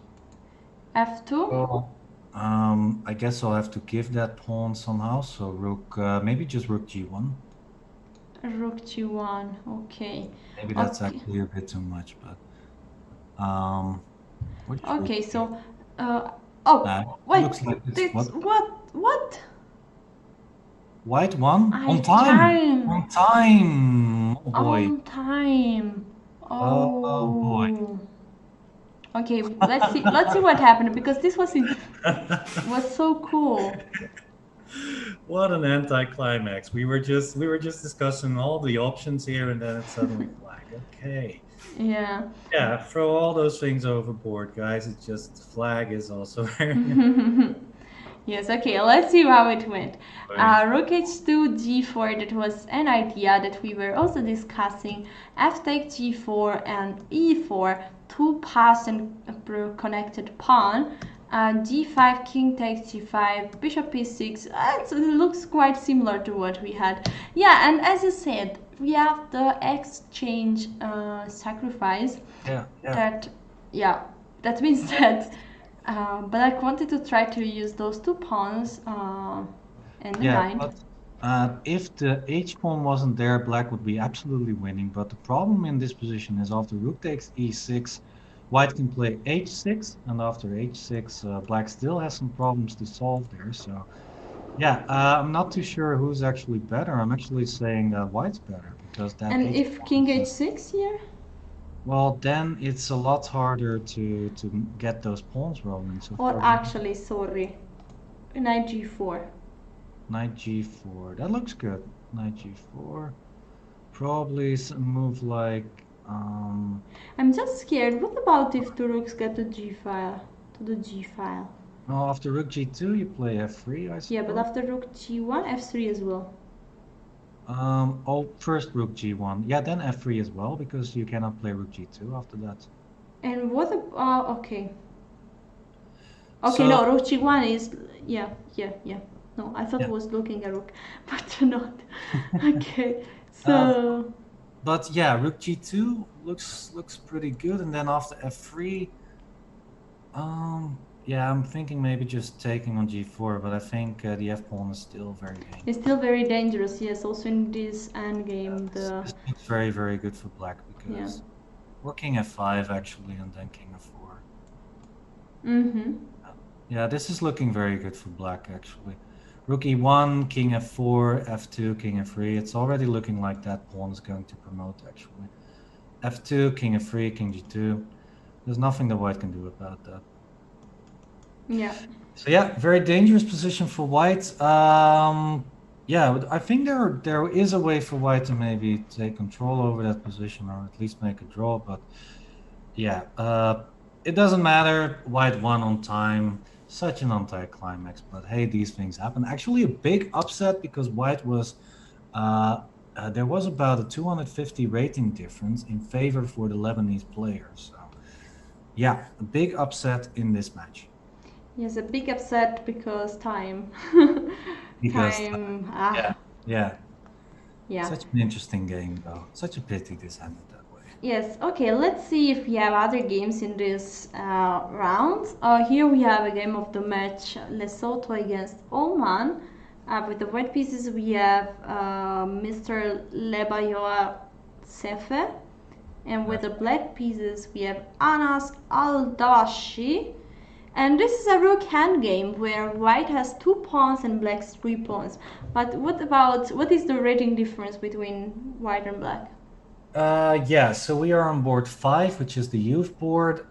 Big rating difference. The player from Lesotho has a rating of 1698, and the player from Oman, Mr. Anas, has a rating of 1314. So big rating difference in favor of Lesotho of about 380 points. Oh, and about this match, by the way, Lesotho versus Oman, there have been already a few decisive results, and there were three boards, which where forfeits occurred. There were connection problems or players were not in time for this match, and it was actually on both sides. One player for Lesotho couldn't make it, and two players for Oman couldn't make it.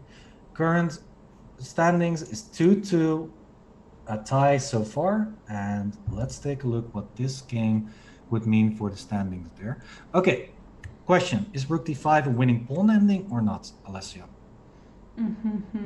Good question. I think not, because the king is very fast. I mean, the white king has to go. a5, not a good move. He should have played king g6. The point Now, is that when you take the h, I mean, it's important that the king gets to f2, no, and then is a draw. yeah, or to e1, and then you are right on time in the square. Maybe if black played king g6 first, it was maybe a win. I'm not 100% sure. Let's see. King g5, king f5. Yeah, then black would be perfectly on time.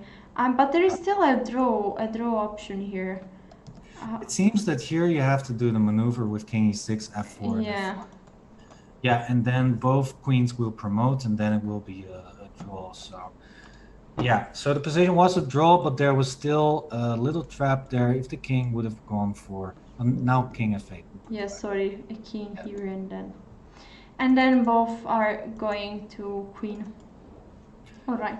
Yeah, with a draw. So a draw was correct there. So what does that mean for the match?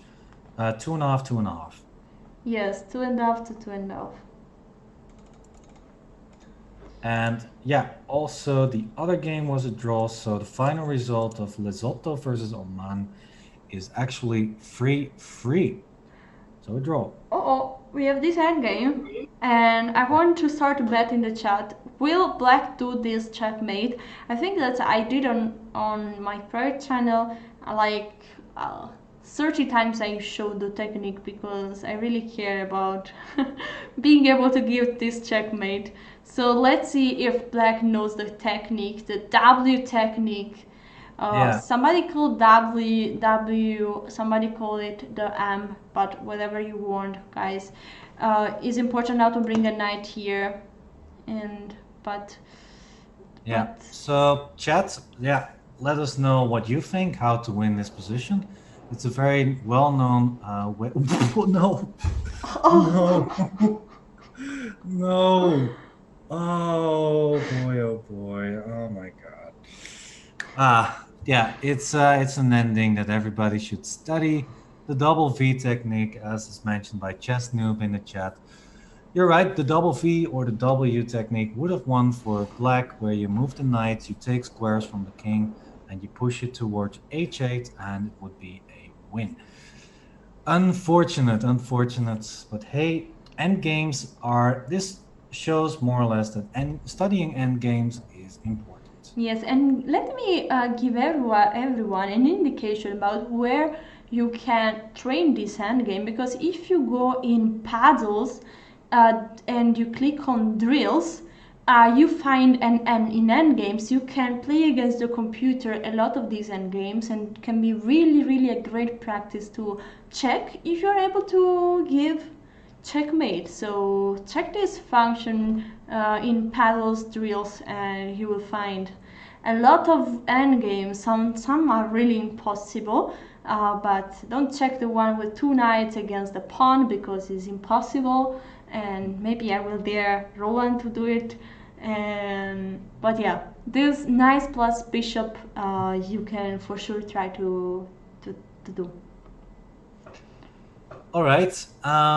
Do we still have other games that we maybe can take a look at? No, I guess we don't have other games at the moment, at least in this link.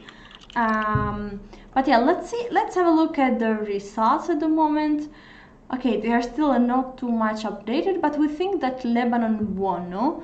Lebanon should have won this match. But guess what? We give everyone the time to update the results, to update with the last. Okay, there is one game left, so let's go on that. Okay, let's take a look. What kind of game is this? Well, this is very interesting, guys. This is mates. It's Queen. Let's move on to the next one. Oh no, this is. Oh boy. Yeah, we just came at the right time. Very nice. Yes, was nearly a stalemate actually, but yeah, thanks to the pawn on h5 was not stalemate but a mate. So GG. Yeah. GG.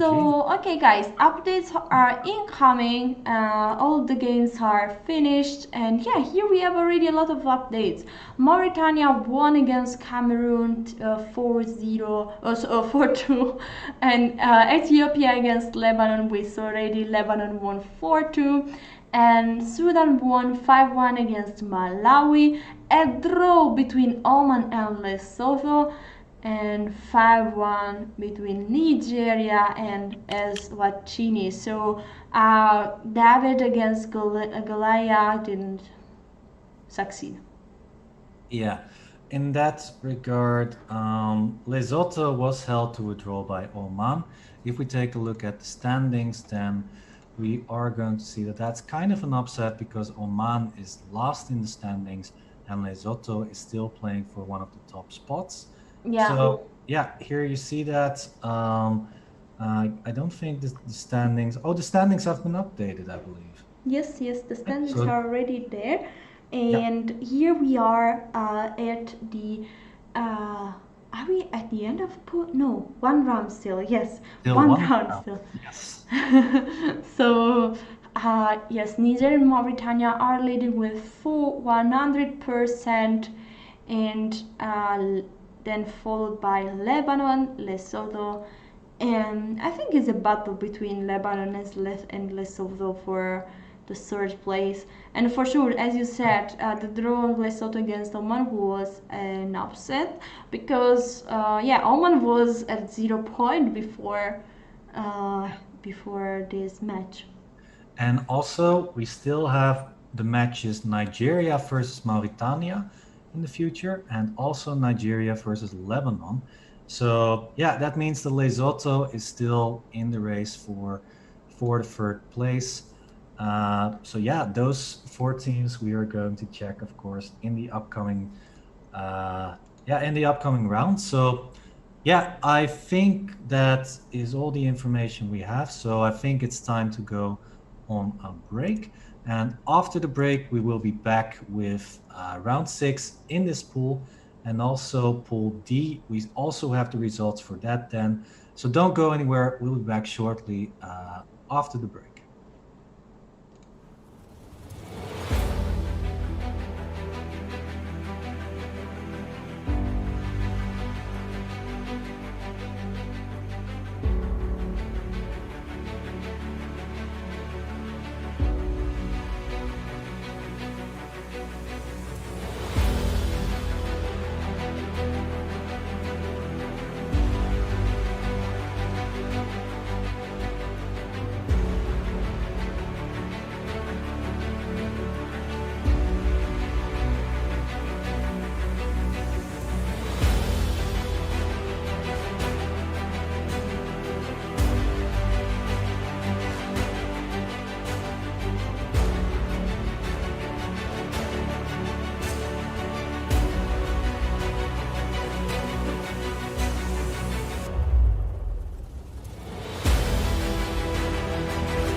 here we are, ready back for the Division 4. We are looking at Pool C and D.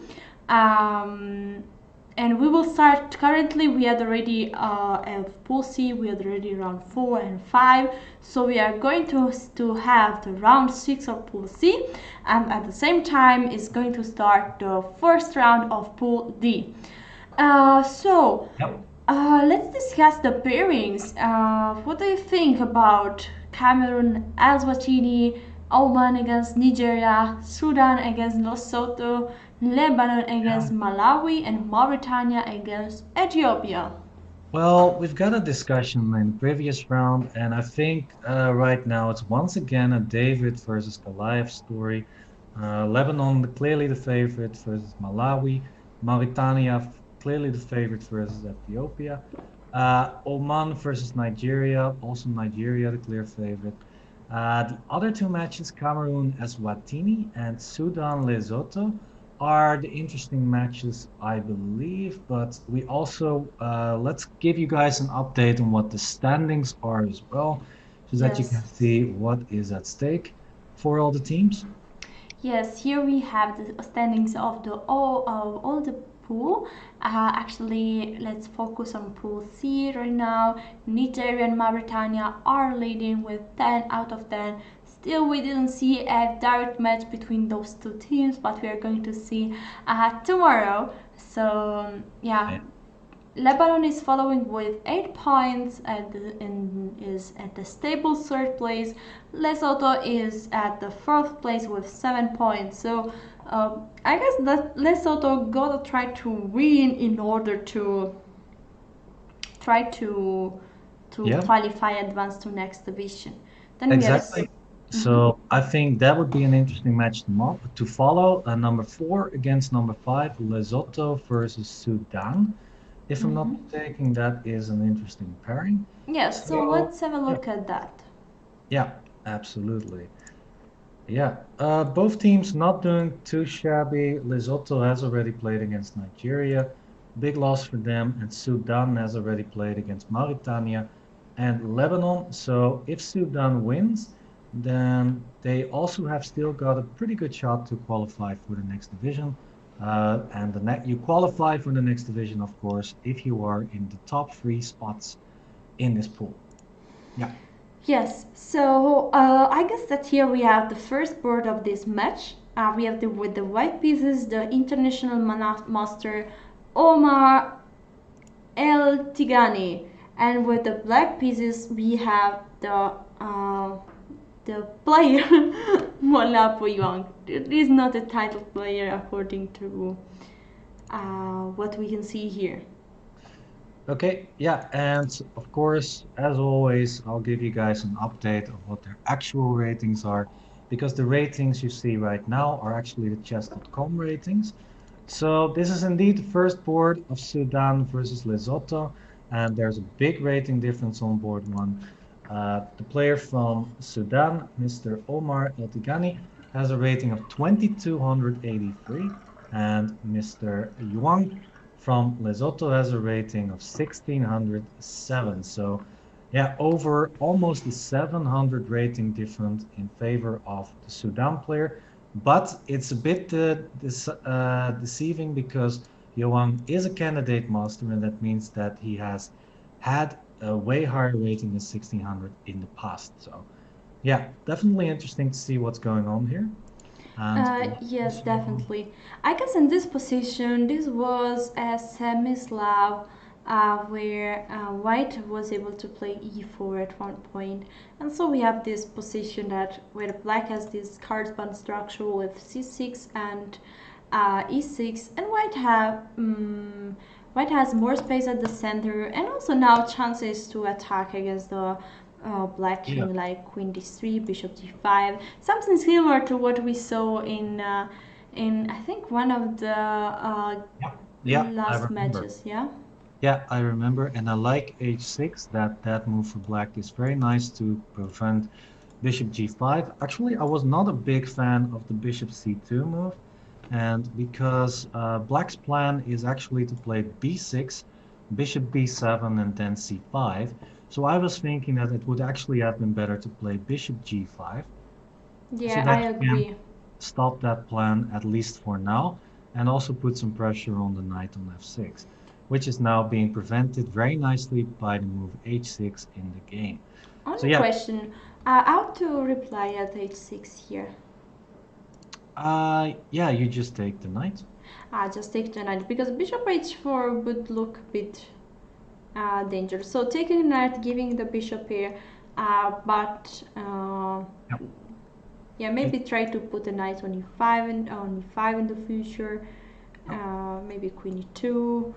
It's Uh, it's a very comfortable position for white because once again the bishop on c8 is a problem piece. It has a hard time developing and taking part in the game. For example, white also has a move like c5 to even control the bishop even more, and then b4, b5.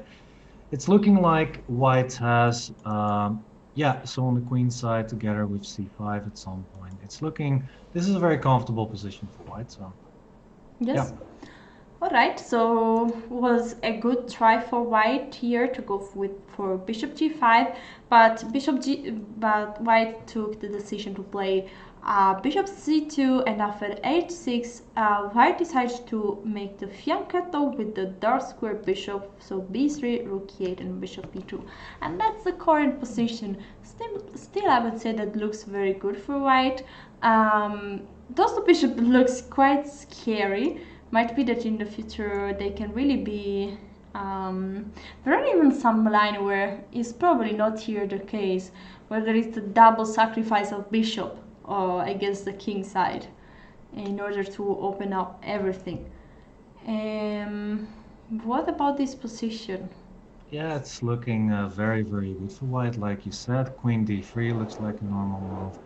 And then actually with so much developmental advantage, actually after queen d3, I think black wants to play a move like knight f8 to yeah, get the knight out of the way. But after knight f8, a move like queen c3 is already pretty interesting, perhaps, with the idea to play d5 at some point. So yeah, or just immediately d5.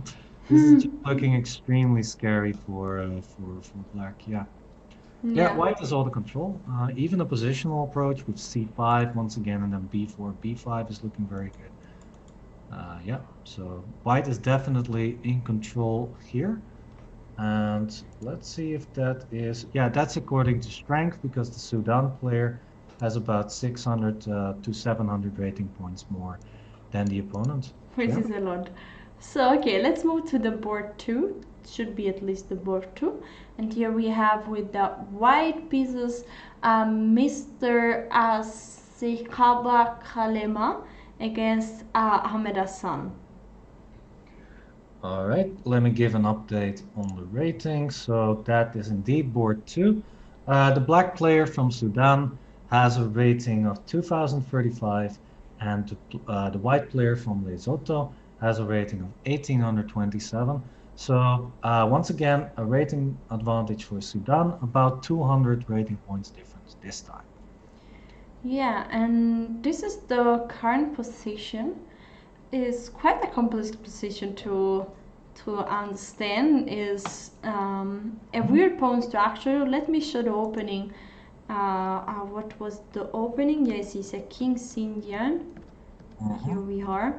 But where there was a very early f5. Yes. Okay, Ah, this looks yeah. like a Benoni now, no? An Yes, old Benoni. yeah, c5 is a move you don't see very often on top level chess anymore. The reason is because it's very open it's very easy to make use of that pawn on c5 because of the weakness on d6 sometimes, and also white can play b4 and trying to create some pressure on the queen side as well. So it's regarded not as the most testing move for black. Usually they try to keep the pawn on c7, and it will be a race who will be faster, either on the king side or black on the king side or white on the queen side, with f5 versus c5 battles, more or less. Yeah. I agree. Yeah. So after c5, let's see how the game progressed, I guess. So f5. Okay, Right? f5, I take f5, g take f5, f4, Yeah. knight g6, knight d3. And this knight are very typical here mostly. Mhm. And provoking e4, knight e1 back, knight f6, and now the knight is coming back to probably to Yep. e3 through the square c2, bishop d7, and rook b1, with the idea probably of pushing the b4 pawn. What are you thinking Absolutely. about now this Yeah. position? I think white is slightly better, mainly because of the b4 break, which is a tension that is where white can decide when to break it. So yeah, with that in mind, I think that white should be a bit better, but I like the king h8 idea for black, just trying to create some pressure on the g file. But on the other hand, it's very hard to create some pressure on the king side because uh, the h5 square is nicely under control. If black ever plays h5, then white can just take it with the bishop on e2. And yeah, rook g8, white can even play g3 and without a problem. So yeah, I think the white is just slightly better. It's very hard to break through still. We still have to see how that's going to go. But an idea could be to play knight e3 at some point and trying to maybe even to play g4 at some point. Woohoo! And, at some point, perhaps you really have to be careful with a push like g4 Sure, because it sure, could because backfire. the pawn is not never coming back, and also, I mean, you have to make sure that you are in control of the rising position after, yeah, after such a move. Yeah, exactly. So, but an intense positional battle ahead of us. Yes. Yeah. Okay. Okay, so let's move to the women boards. Here we have Elizabeth with the white pieces against Maboloko with the black pieces, and it seems like, yeah, white has an advantage of space here. Yeah, and then the rating update once again. Elizabeth has a rating of 1472, the Sudan player, and the Lesotho player with the black pieces, Maboloko, has a rating of 1296. So once again, Sudan is the rating favorite by about 200 or 180 points. Yes. White wins a pawn? No, it does not. But all the files are getting open, and it seems that. Whoa, what's going on here? What happens after e takes f5? Knight f4 loses the pawn on d4. That's not a good idea. Ooh, ooh, ooh. Yeah, so instead, probably e takes f5 was a very good move. Uh-huh. Yeah. Oh, but black is not taking that pawn, so Yeah. maybe gives now white some chances. Uh, yeah, still not so easy to protect the pawn and also be able to take here back. Maybe d5. d5 looks interesting. Also, just taking the pawn with knight takes e4 looks okay. I think d5 is better, yeah. At least to preserve the d pawn, and then maybe later the e4 pawn can be taken. But yeah, white is playing this very yeah, messily. I think instead of knight f4, which loses the cover of the d4 pawn, it would probably been better to just play e takes f5 or maybe even d5 with good position. Yeah, something like I Yeah. like d5. Yeah, blocking the bishop on b7, looking okay. There's a big drawback because knight c5 can be played or knight e5. Yeah, Yeah, that's a this big is true. drawback. But also this move looks Yeah, that looks perfect. Yeah, completely winning fair. e takes f5 is not possible because the bishop is hanging on b7. Ooh. Yeah, So so yeah. take on g2, take on g2. Okay, e takes f5 and knight f4 is looking pretty good for white. Yes, Opening, I like. yeah. Right, but that did not happen. So Yeah, did let's not see. happen. So we have all this was played. Yeah. And now does white have okay. Oh no, I think 95 was better because the queen has no square and white is going to take on g5. So I think a6 was not good. I wasn't sure. I think it was bishop Bishop d5 d5 perhaps. maybe. Yeah, I'm not too sure.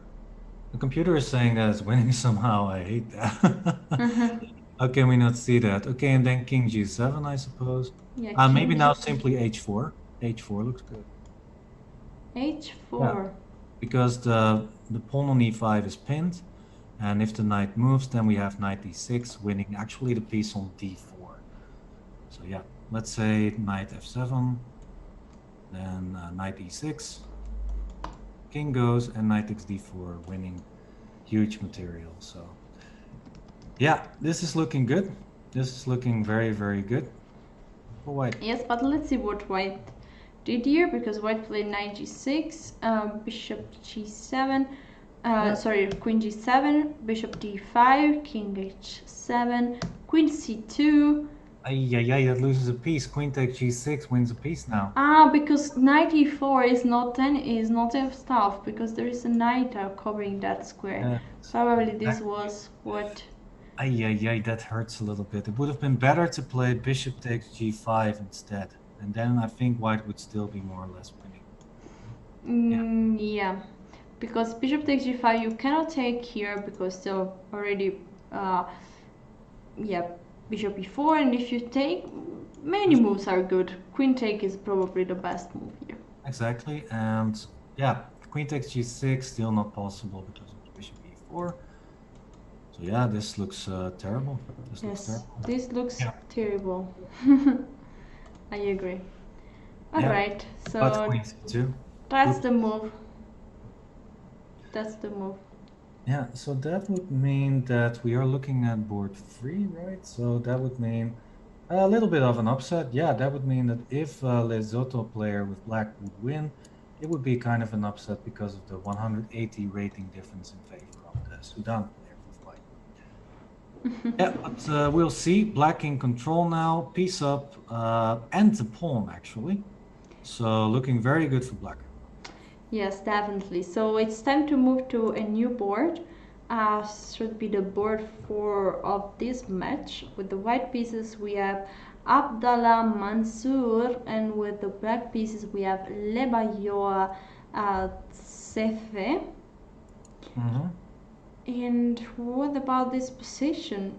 Is white a pawn? No, they have the same number of pawn. Is an endgame with opposite color bishop, where the d4 pawn might be a bit weak. On the other end, white might create a passed pawn on the queen side. Yes. Yeah, I think black's a little bit better because black is first on the c file, but it should not be that much because white has bishop a3 now and bishop c5, after which white should be more or less in control. Yeah. I actually like white now a little bit better. The bishop on c5 is quite annoying. Yeah, and the pawn on d4 is not really weak.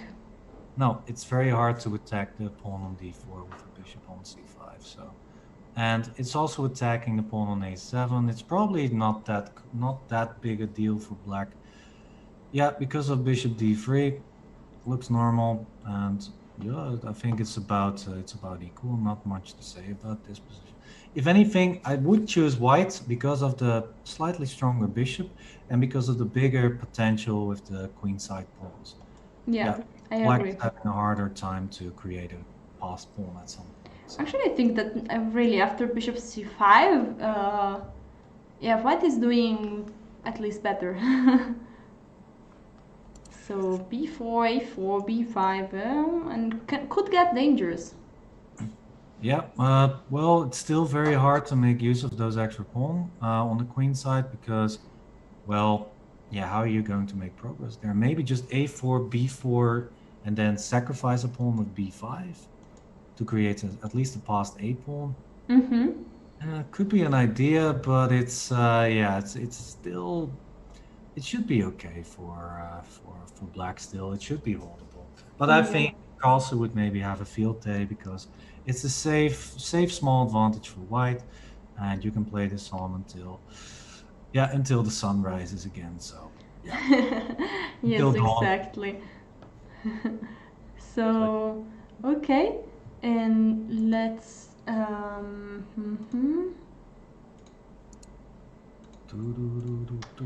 move to another board. Oh, no, this is another match. I thought so.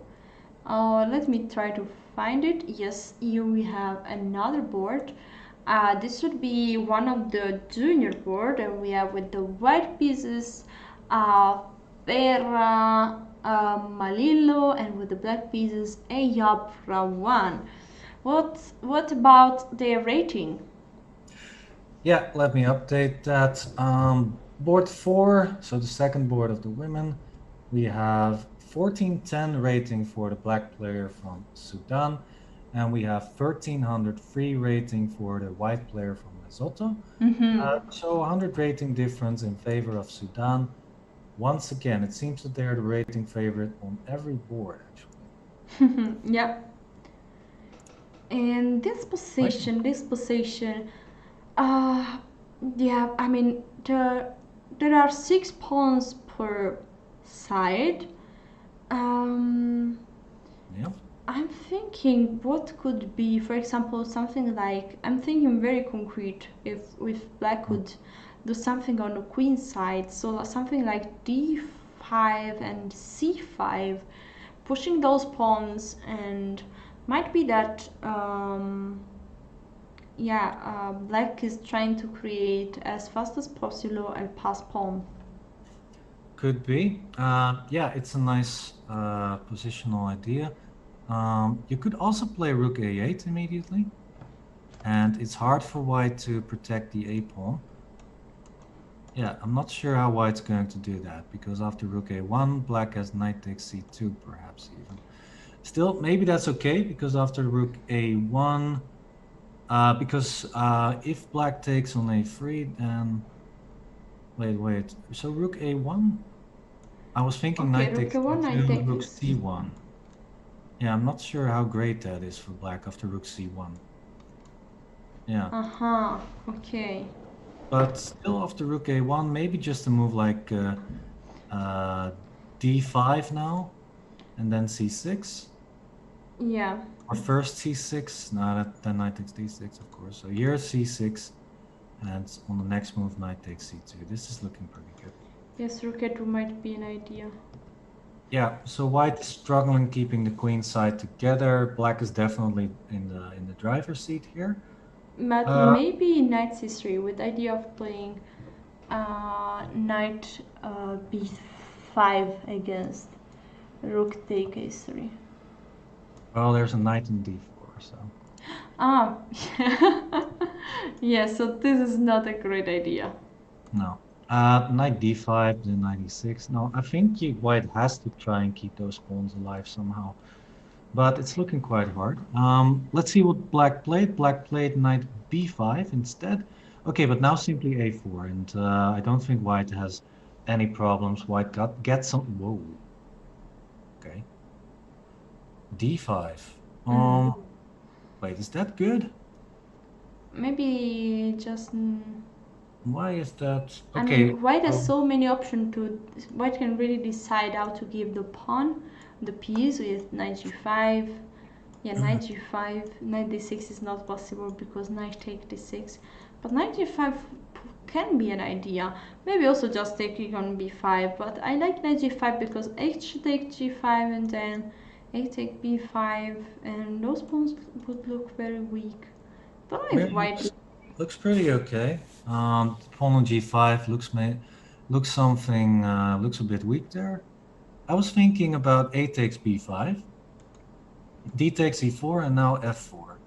And I was thinking if the pawn on e4, it could be weak. For example, after king e3, grabbing the d file, it should be white who's on top here. So yeah, I don't like d5. I think it was a mistake from black. I think after that, white is in the driving seat. I agree. So let's see what will black do here, or white do here. Not sure yet what you're thinking, because okay, this was, I think, quite an unexpected move. Oh, knight g3. Now black is in the driving seat again, just knight c3, and yeah, black is going to have a field day trying to attack the pawns on the queen side. So Yeah, was the moment to change the knight for black for white, yeah, because this knight is very powerful on the queen side now, attacking all those pawns, and a move like a5 just makes easier the rule for black to create a passed pawn. yeah, exactly. So black doing well here in this 4-4, was it? It was the fourth board, I believe. Let me check.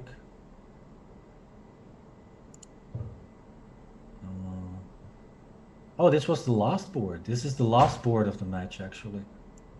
Yeah. The last board. Yes, because we should have this should be the female board then. Yeah, this is the female youth board, board 6 of the match. So yeah, but okay, let's move on to another board. Yes, let's come back to board 1.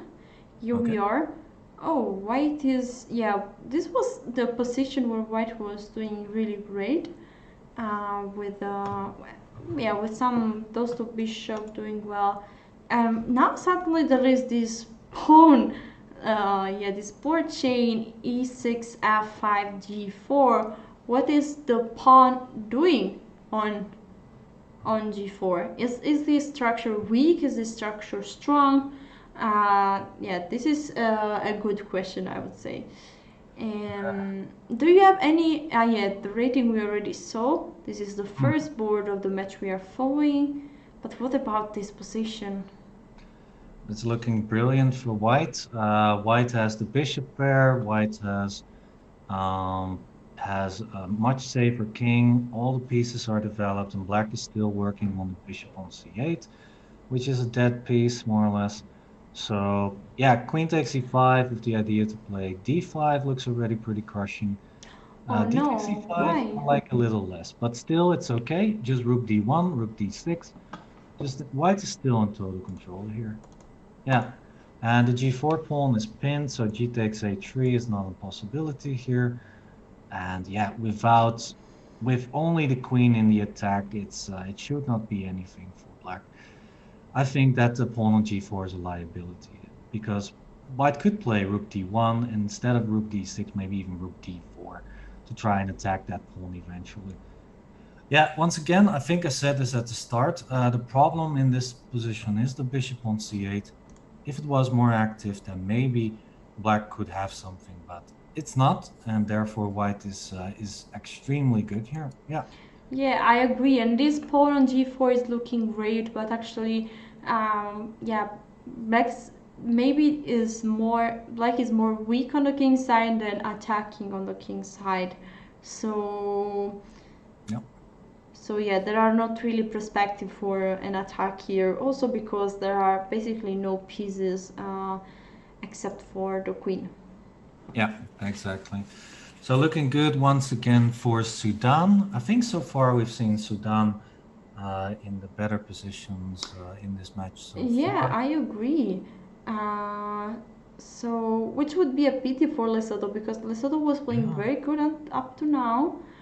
Fighting for qualification, so this could be not a good result. But let's see board 2, because we have a result, and yeah, white won. That is the player from the second board of Lesotho. So there is a very nice mate on d6, and as you said, this is very nice. The weak point of this opening after this King's Indian with c5 is exactly the d6 pawn, and it's very nice and romantic that the game end up exactly due to the d6 weakness. So knight takes d6 was the last move. Yes, very romantic finish indeed. All right. Yeah, so let's see what games. Okay, this looks very interesting. Yes, so Lesotho is again doing very well here, and so might be on 2, might go 2 points. Let's see. This is, yeah, might be on 2 points. This is looking okay. So Lesotho at least with 2 wins, it seems. Yes, and here And we have a draw. This end game where White was pushing, but yeah, after this, why is the rook on c2? How did the rook get there? This is. yeah. I mean, with the bishop here, it seems like the rook flied, but might be that black moved the bishop. Uh, it snuck into White's position in the dead of night with the cover of darkness. Yeah, and then it's suddenly it was on c2. Yeah. Okay, never mind. Bad joke. Here we go. Yeah, the rook was just very nice to. If you put it in front of the bishop, for example, on c8, then the rook doesn't really do much. So it was good to put the rook on c2. I actually think the black did a terrific job here. The king on f5 is looking fantastic. The bishop on e4 is looking pretty great. King g4, the g3 pawn could become a potential target at some point. Yeah. I think the black was actually slightly better in this position. So yeah, it's. I would have played on. I would have tried to create something here as black. But okay, Lesotho doing well in the standings so far. I think they've got 2.5 points already. So they just need one more win to win the match. And if they have another draw, then it's at least one match point for Lesotho. So even though they are not the rating favorites on every board, Sudan is the rating favorite. So it would be very nice for Lesotho if they manage to at least get a point in this match. Yes. Do you have any news about the junior board, the Uh, male? all right. Let's check. This is. Yeah, we need to find that board first, I guess. Oh. Let's see. No. That's a board that we still have to find. So yeah, we're looking for board 6 or oh no, board 5 in this match, and let's see if we can find that somehow. No, I don't find it between the games here. Okay. Never mind. Board 5 is already over. Uh-huh. Board 5 is a draw, so I think that means that Lesotho at least has 1 point in this match, which is amazing, at least on rating. Yeah. So actually, the last 3 boards looks pretty bad for Lesotho and pretty good for, yeah, for Sudan. For example, here, yeah, this looked very good for White. Actually, I'm still, yeah. For example, now it's really a pity that White didn't take on e5 with the queen in order to play d4, because now the bishop on c3 is not playing too much. Yeah, exactly. And black definitely achieved something with the bishop on e8. It has some future if you put it on g6, where it has a nice diagonal to make use of. And yeah, I'm not exactly sure what white was doing here. The rook is suddenly on g3, and yeah, the bishop is on d1. I guess that white was trying to collect the g4 pawn. But, and actually, maybe that's possible with the move f3 at the moment. Yeah. Nah, that would be dangerous. I think the right move here is maybe queen f6 to try and to try and trade off the queens and then put some pressure on the black position somehow. It would at least make the bishop on c3 a bit more active. Yeah, I agree. Is rook h3 a good move here? Rook h3? Yeah, it looks nice, but I'm not sure if it does too much. Yeah, but let's say queen e7? Then we're gonna play rook h1. Yes, we're gonna put the rook back on its initial square on h1. Yes, that is awesome. Rook h1. Perfect. Beautiful. Yes, exactly what you want. You don't see this very often. Just, this is on the bucket list. Yeah. Yeah, if it would be the winning move, the winning maneuver, this would be brilliant and will go on, yeah, in some books. But don't think is the winning maneuver right now. I don't think so. It should be maybe a chested calm challenge, like play a game, try to get your rook on h1 after move 25 or something. I don't know. Yeah, but okay. Let's be serious again. So yeah, once again, I think that queen f6 looks like the way to play here. Bishop b4, not a bad move either. Yeah, bishop f5 looks great. I think black's idea is just to push the pawn on the h file, play h4, and then try to get some initiative. Yeah, and black is doing really a pretty good job because he had not an easy position, and every half a point could be important, extremely important for his team. So he's really fighting hard to get some points out of this game. But look at the time, less than 10 seconds. Come on, make a move. 5 seconds, 4 seconds, 3 seconds, Oh, no, 2 seconds, 1. Ah! Ay, ay, ay, caramba. That is a loss for the player from Lesotho, unfortunately. So board 1 goes to Sudan. Yeah, unfortunately. Internet is really important. Yeah, internet connection, I guess. Problems there, and black was not in time to reconnect. That would be my guess there. I guess so as well. So okay, let's move to might be the last game of the match. So it's extremely important to see what is going to happen here, because white needs a draw here to, yeah, for Lesotho, for the win of the match. It seems a draw like for yeah, it seems like it decides the match. Yeah, I'm a bit worried for the black king. There might be some mating ideas in the position. Doesn't seem so. Doesn't seem like it. No, if white plays g3, then the black king can run towards h5, and it should be more or less okay. Knight e3, nice move, threatening knight takes d5. We are closing in on the last minute of the time control as well. Yeah. King e5 back. It looks like a draw. I mean, if white plays knight g4, king f4, then it's a draw. You're right, it looks like a draw. Okay, and I think white should be very, very happy to get a draw. So let's see if black is changing something, because according to the yes, according to the team results, black should try to do something else. And your king f4, I think that the position repeated already twice. Yeah, so king e5 would be, I think that would be a third repetition. A third repetition, yeah. And repetition was on the board, and this means that Lesotho won the match. It seems like it. We still have to confirm that, but the way I was counting, I think it's true. All right, so with that in mind, I guess we should take a look at a different match.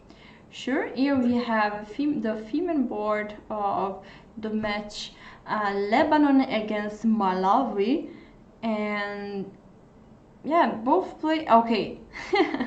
White as an extra queen. I thought that both players were attacking on different side, but there is a bit of difference of material. So I see 2 queens for white. Okay, queen takes this e6. Should be completely winning here for white. Yeah, only a little material difference there. Yeah, just a little. And a queen for a knight is, yeah. It's over. Just don't move the queen on d2. Just let it be, and that should be good. Okay, king b8. Yeah, just maybe knight d6 might be. Knight d6 looks okay. Knight d8 looks nice. With the idea, if black plays king a7 after knight d8, then we have knight c6. Check. Well, we could also give just mate, no? Oh yeah, that's true as well. Just mate on b7. Yeah. So, but okay, this looks completely winning. So let's move to another board. Yeah, this might be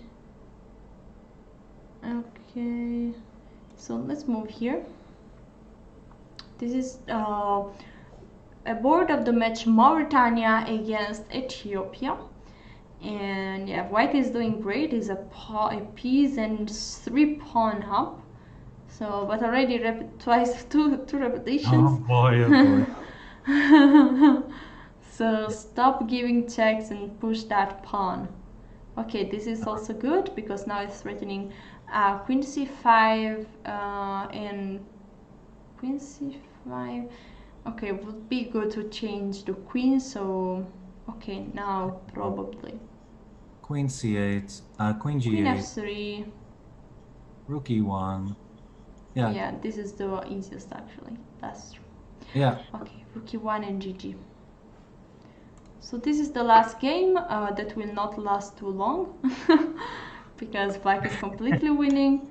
Yeah, yeah.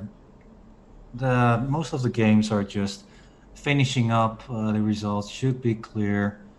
Maybe we'll see a mouse slip somewhere or a yeah, but it's looking good for, let's see, Oman versus Nigeria. Nigeria is looking good. Yeah, if Nigeria wins this game, then Nigeria has won the match against Oman. So, so this is important. Okay, let's switch shortly to this other game. Because the only problem, there is always mostly there are two factors, no, position and time in chess. But here there is position, time, and connection. And white has has a good connection, but it's just 2 bars out of 4. So 2 bars, yeah. We need to keep an eye on the internet connection now as well, of course. Yeah, it's part of the game. Mate into queen b8. Yeah, this is mate into. All right. 9-8. Or yeah, queen b8. Yeah, queen b8 was mate into 1. This is mate into 2. It doesn't matter. Well, if the connection doesn't crash when in that moment doesn't matter. But if the connection would crash, to win as soon as possible is important. All right. So the last game here, the queen r2 currently. So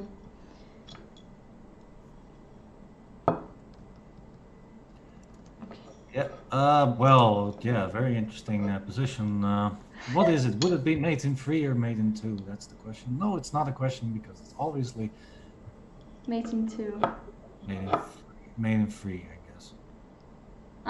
This could still be interesting. Yeah. Okay. Let's. Not really. I guess mate in 3 is more. Yeah. I don't know.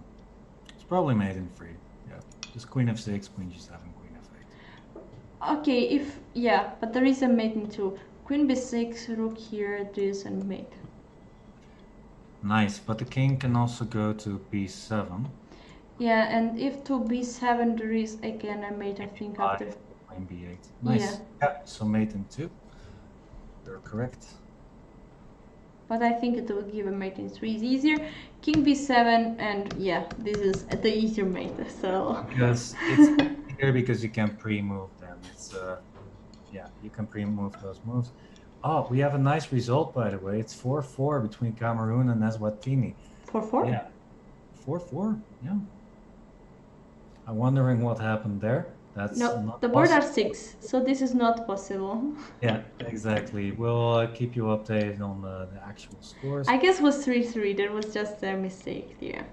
No, actually, the results that I'm seeing is that Cameroon has won the match and they are now leading with 4-1. Yeah. That's probably where it went wrong on the scoreboard. Okay. We'll see. Yeah, all the games are finishing. Yeah. Well, this not yet. 8 seconds to go. Oh, that's true. Oh, disconnection? Come on. Oh, but there was white. No, it's white to move. It's white to move. I was thinking maybe it was black. But... yeah, because all the pieces, all the black pieces are on the right. Okay, we are 45 seconds for... Okay, GG. Right, GG. So this was the last move of the match, also the last move of the round of the pool C for today. Let's remind everyone what is coming now, because the pool C is finished for today. Tomorrow we are going to have the last 3 rounds, and now we will take a look at the standings. Like this, we understand what is going on in this pool, and then we are going on with Pool D. Pool D actually already started with round 4 exactly now. So actually now they are finished already with round 1. So during the break, now we are going to have a longer break to get some food. Then they will play round D, the second round, Pool D round 5th, and then we will be back to look for the 6th round of Pool D and go on with the coverage of the Pool E. Yeah, perfect. Yeah, so right now we're wrapping up, and yeah, we are also waiting for the results of round 4 in Pool D. If we have time, we're going to show that to you. Yeah, it's yeah, we're trying to get everything for you guys in order. Yes, actually, in the meanwhile, there is one game left in Pool D. So here is the position. Let me try to find out the pairings. Like this, we can understand which match is this game. Yes, here is the here are the pairings. So I guess this is the game of the match, Suriname against Togo.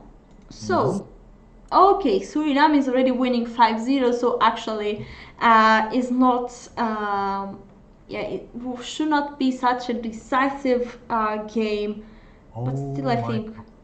A big upset in this round, by the way. The leader of this whole pool, Palestina, has lost the match against Netherlands Antilles, which is huge. Palestina was leading and Netherlands Antilles was absolutely not.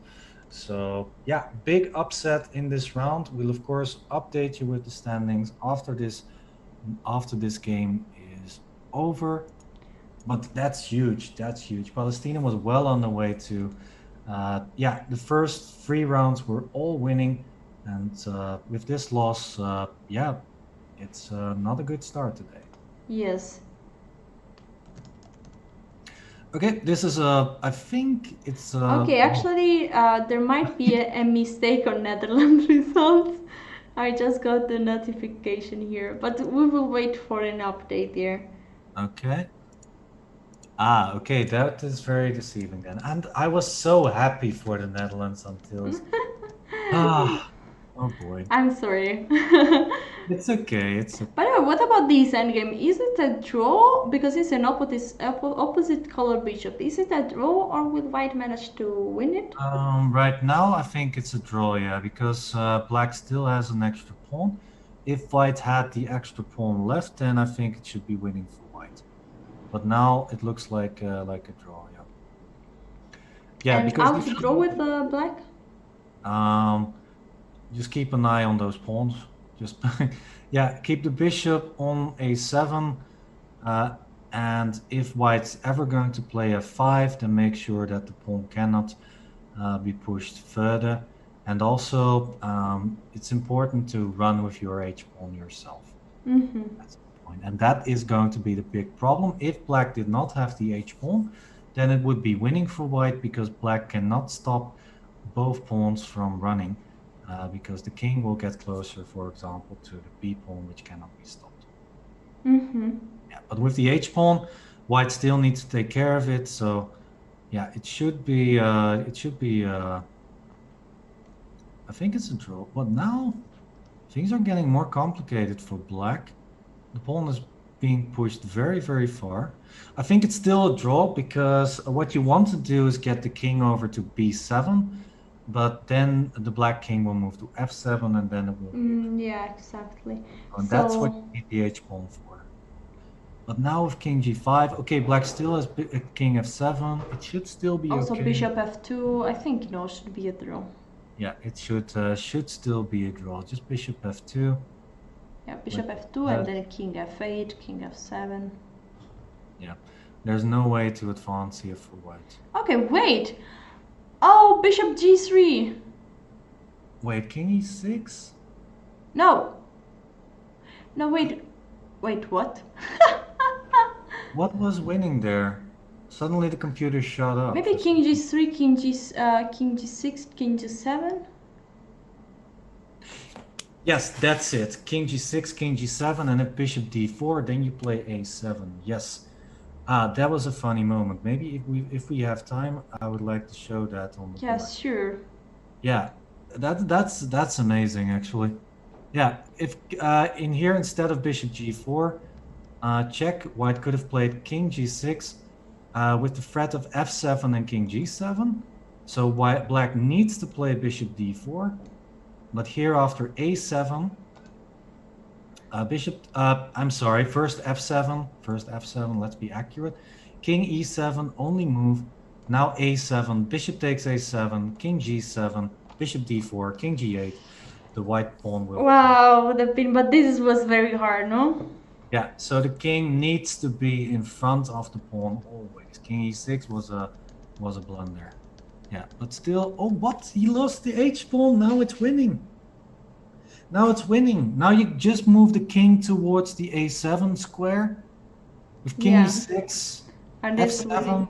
king d7, it should be over now. Okay. f7 looks normal. King f8, king d7. There's nothing black can do. The pawns will promote. And choose. Yeah, this is why you need the extra pawn. So for example, if the king goes to c6, you could play h1 queen, bishop takes h1, king f7, and you lose the pawn there on Yeah. f6. So yeah, so now it's winning. Yeah, now it's winning, so we.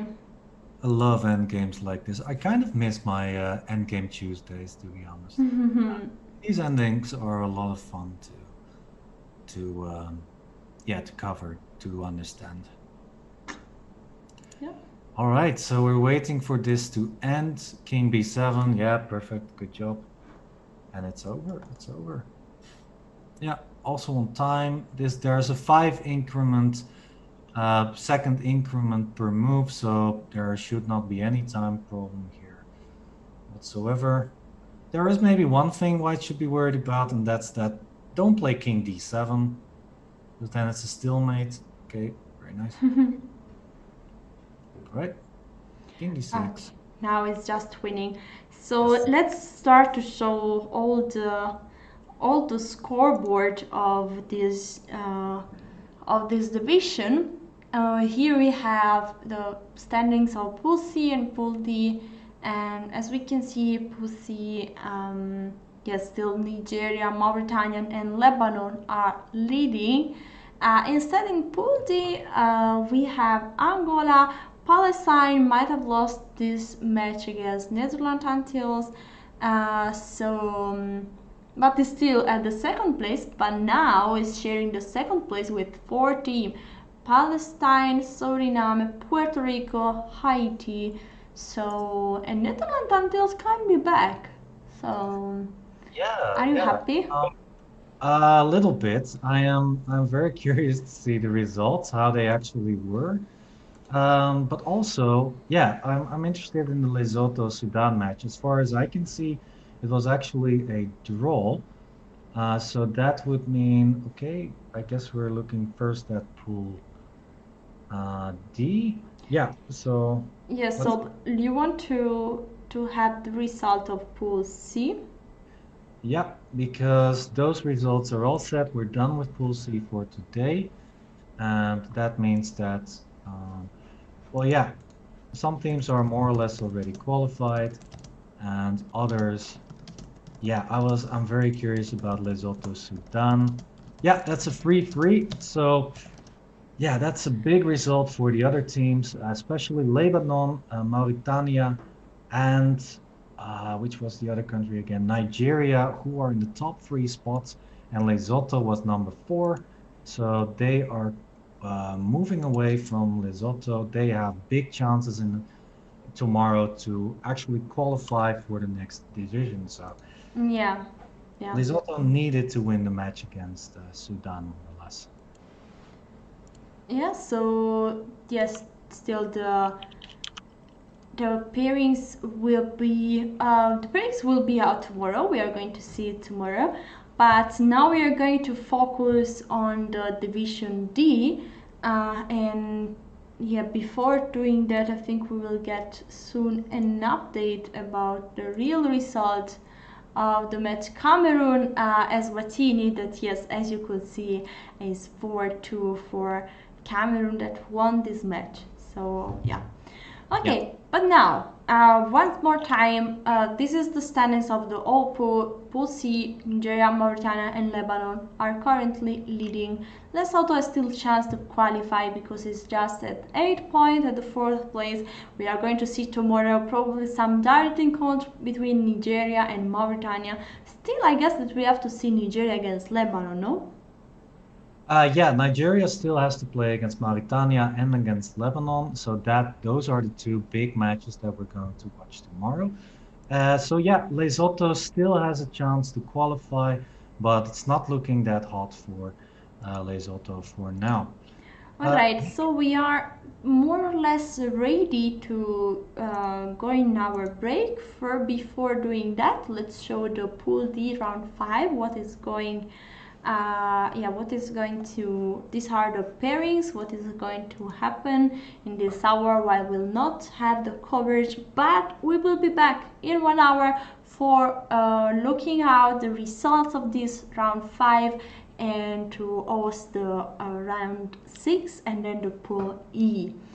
So what do you think could be an interesting match here, Roland? Well, there's one big match going on here. Well, actually two. We've got Palestina versus Suriname, two of the leaders. Well, Palestina lost their match before, I think.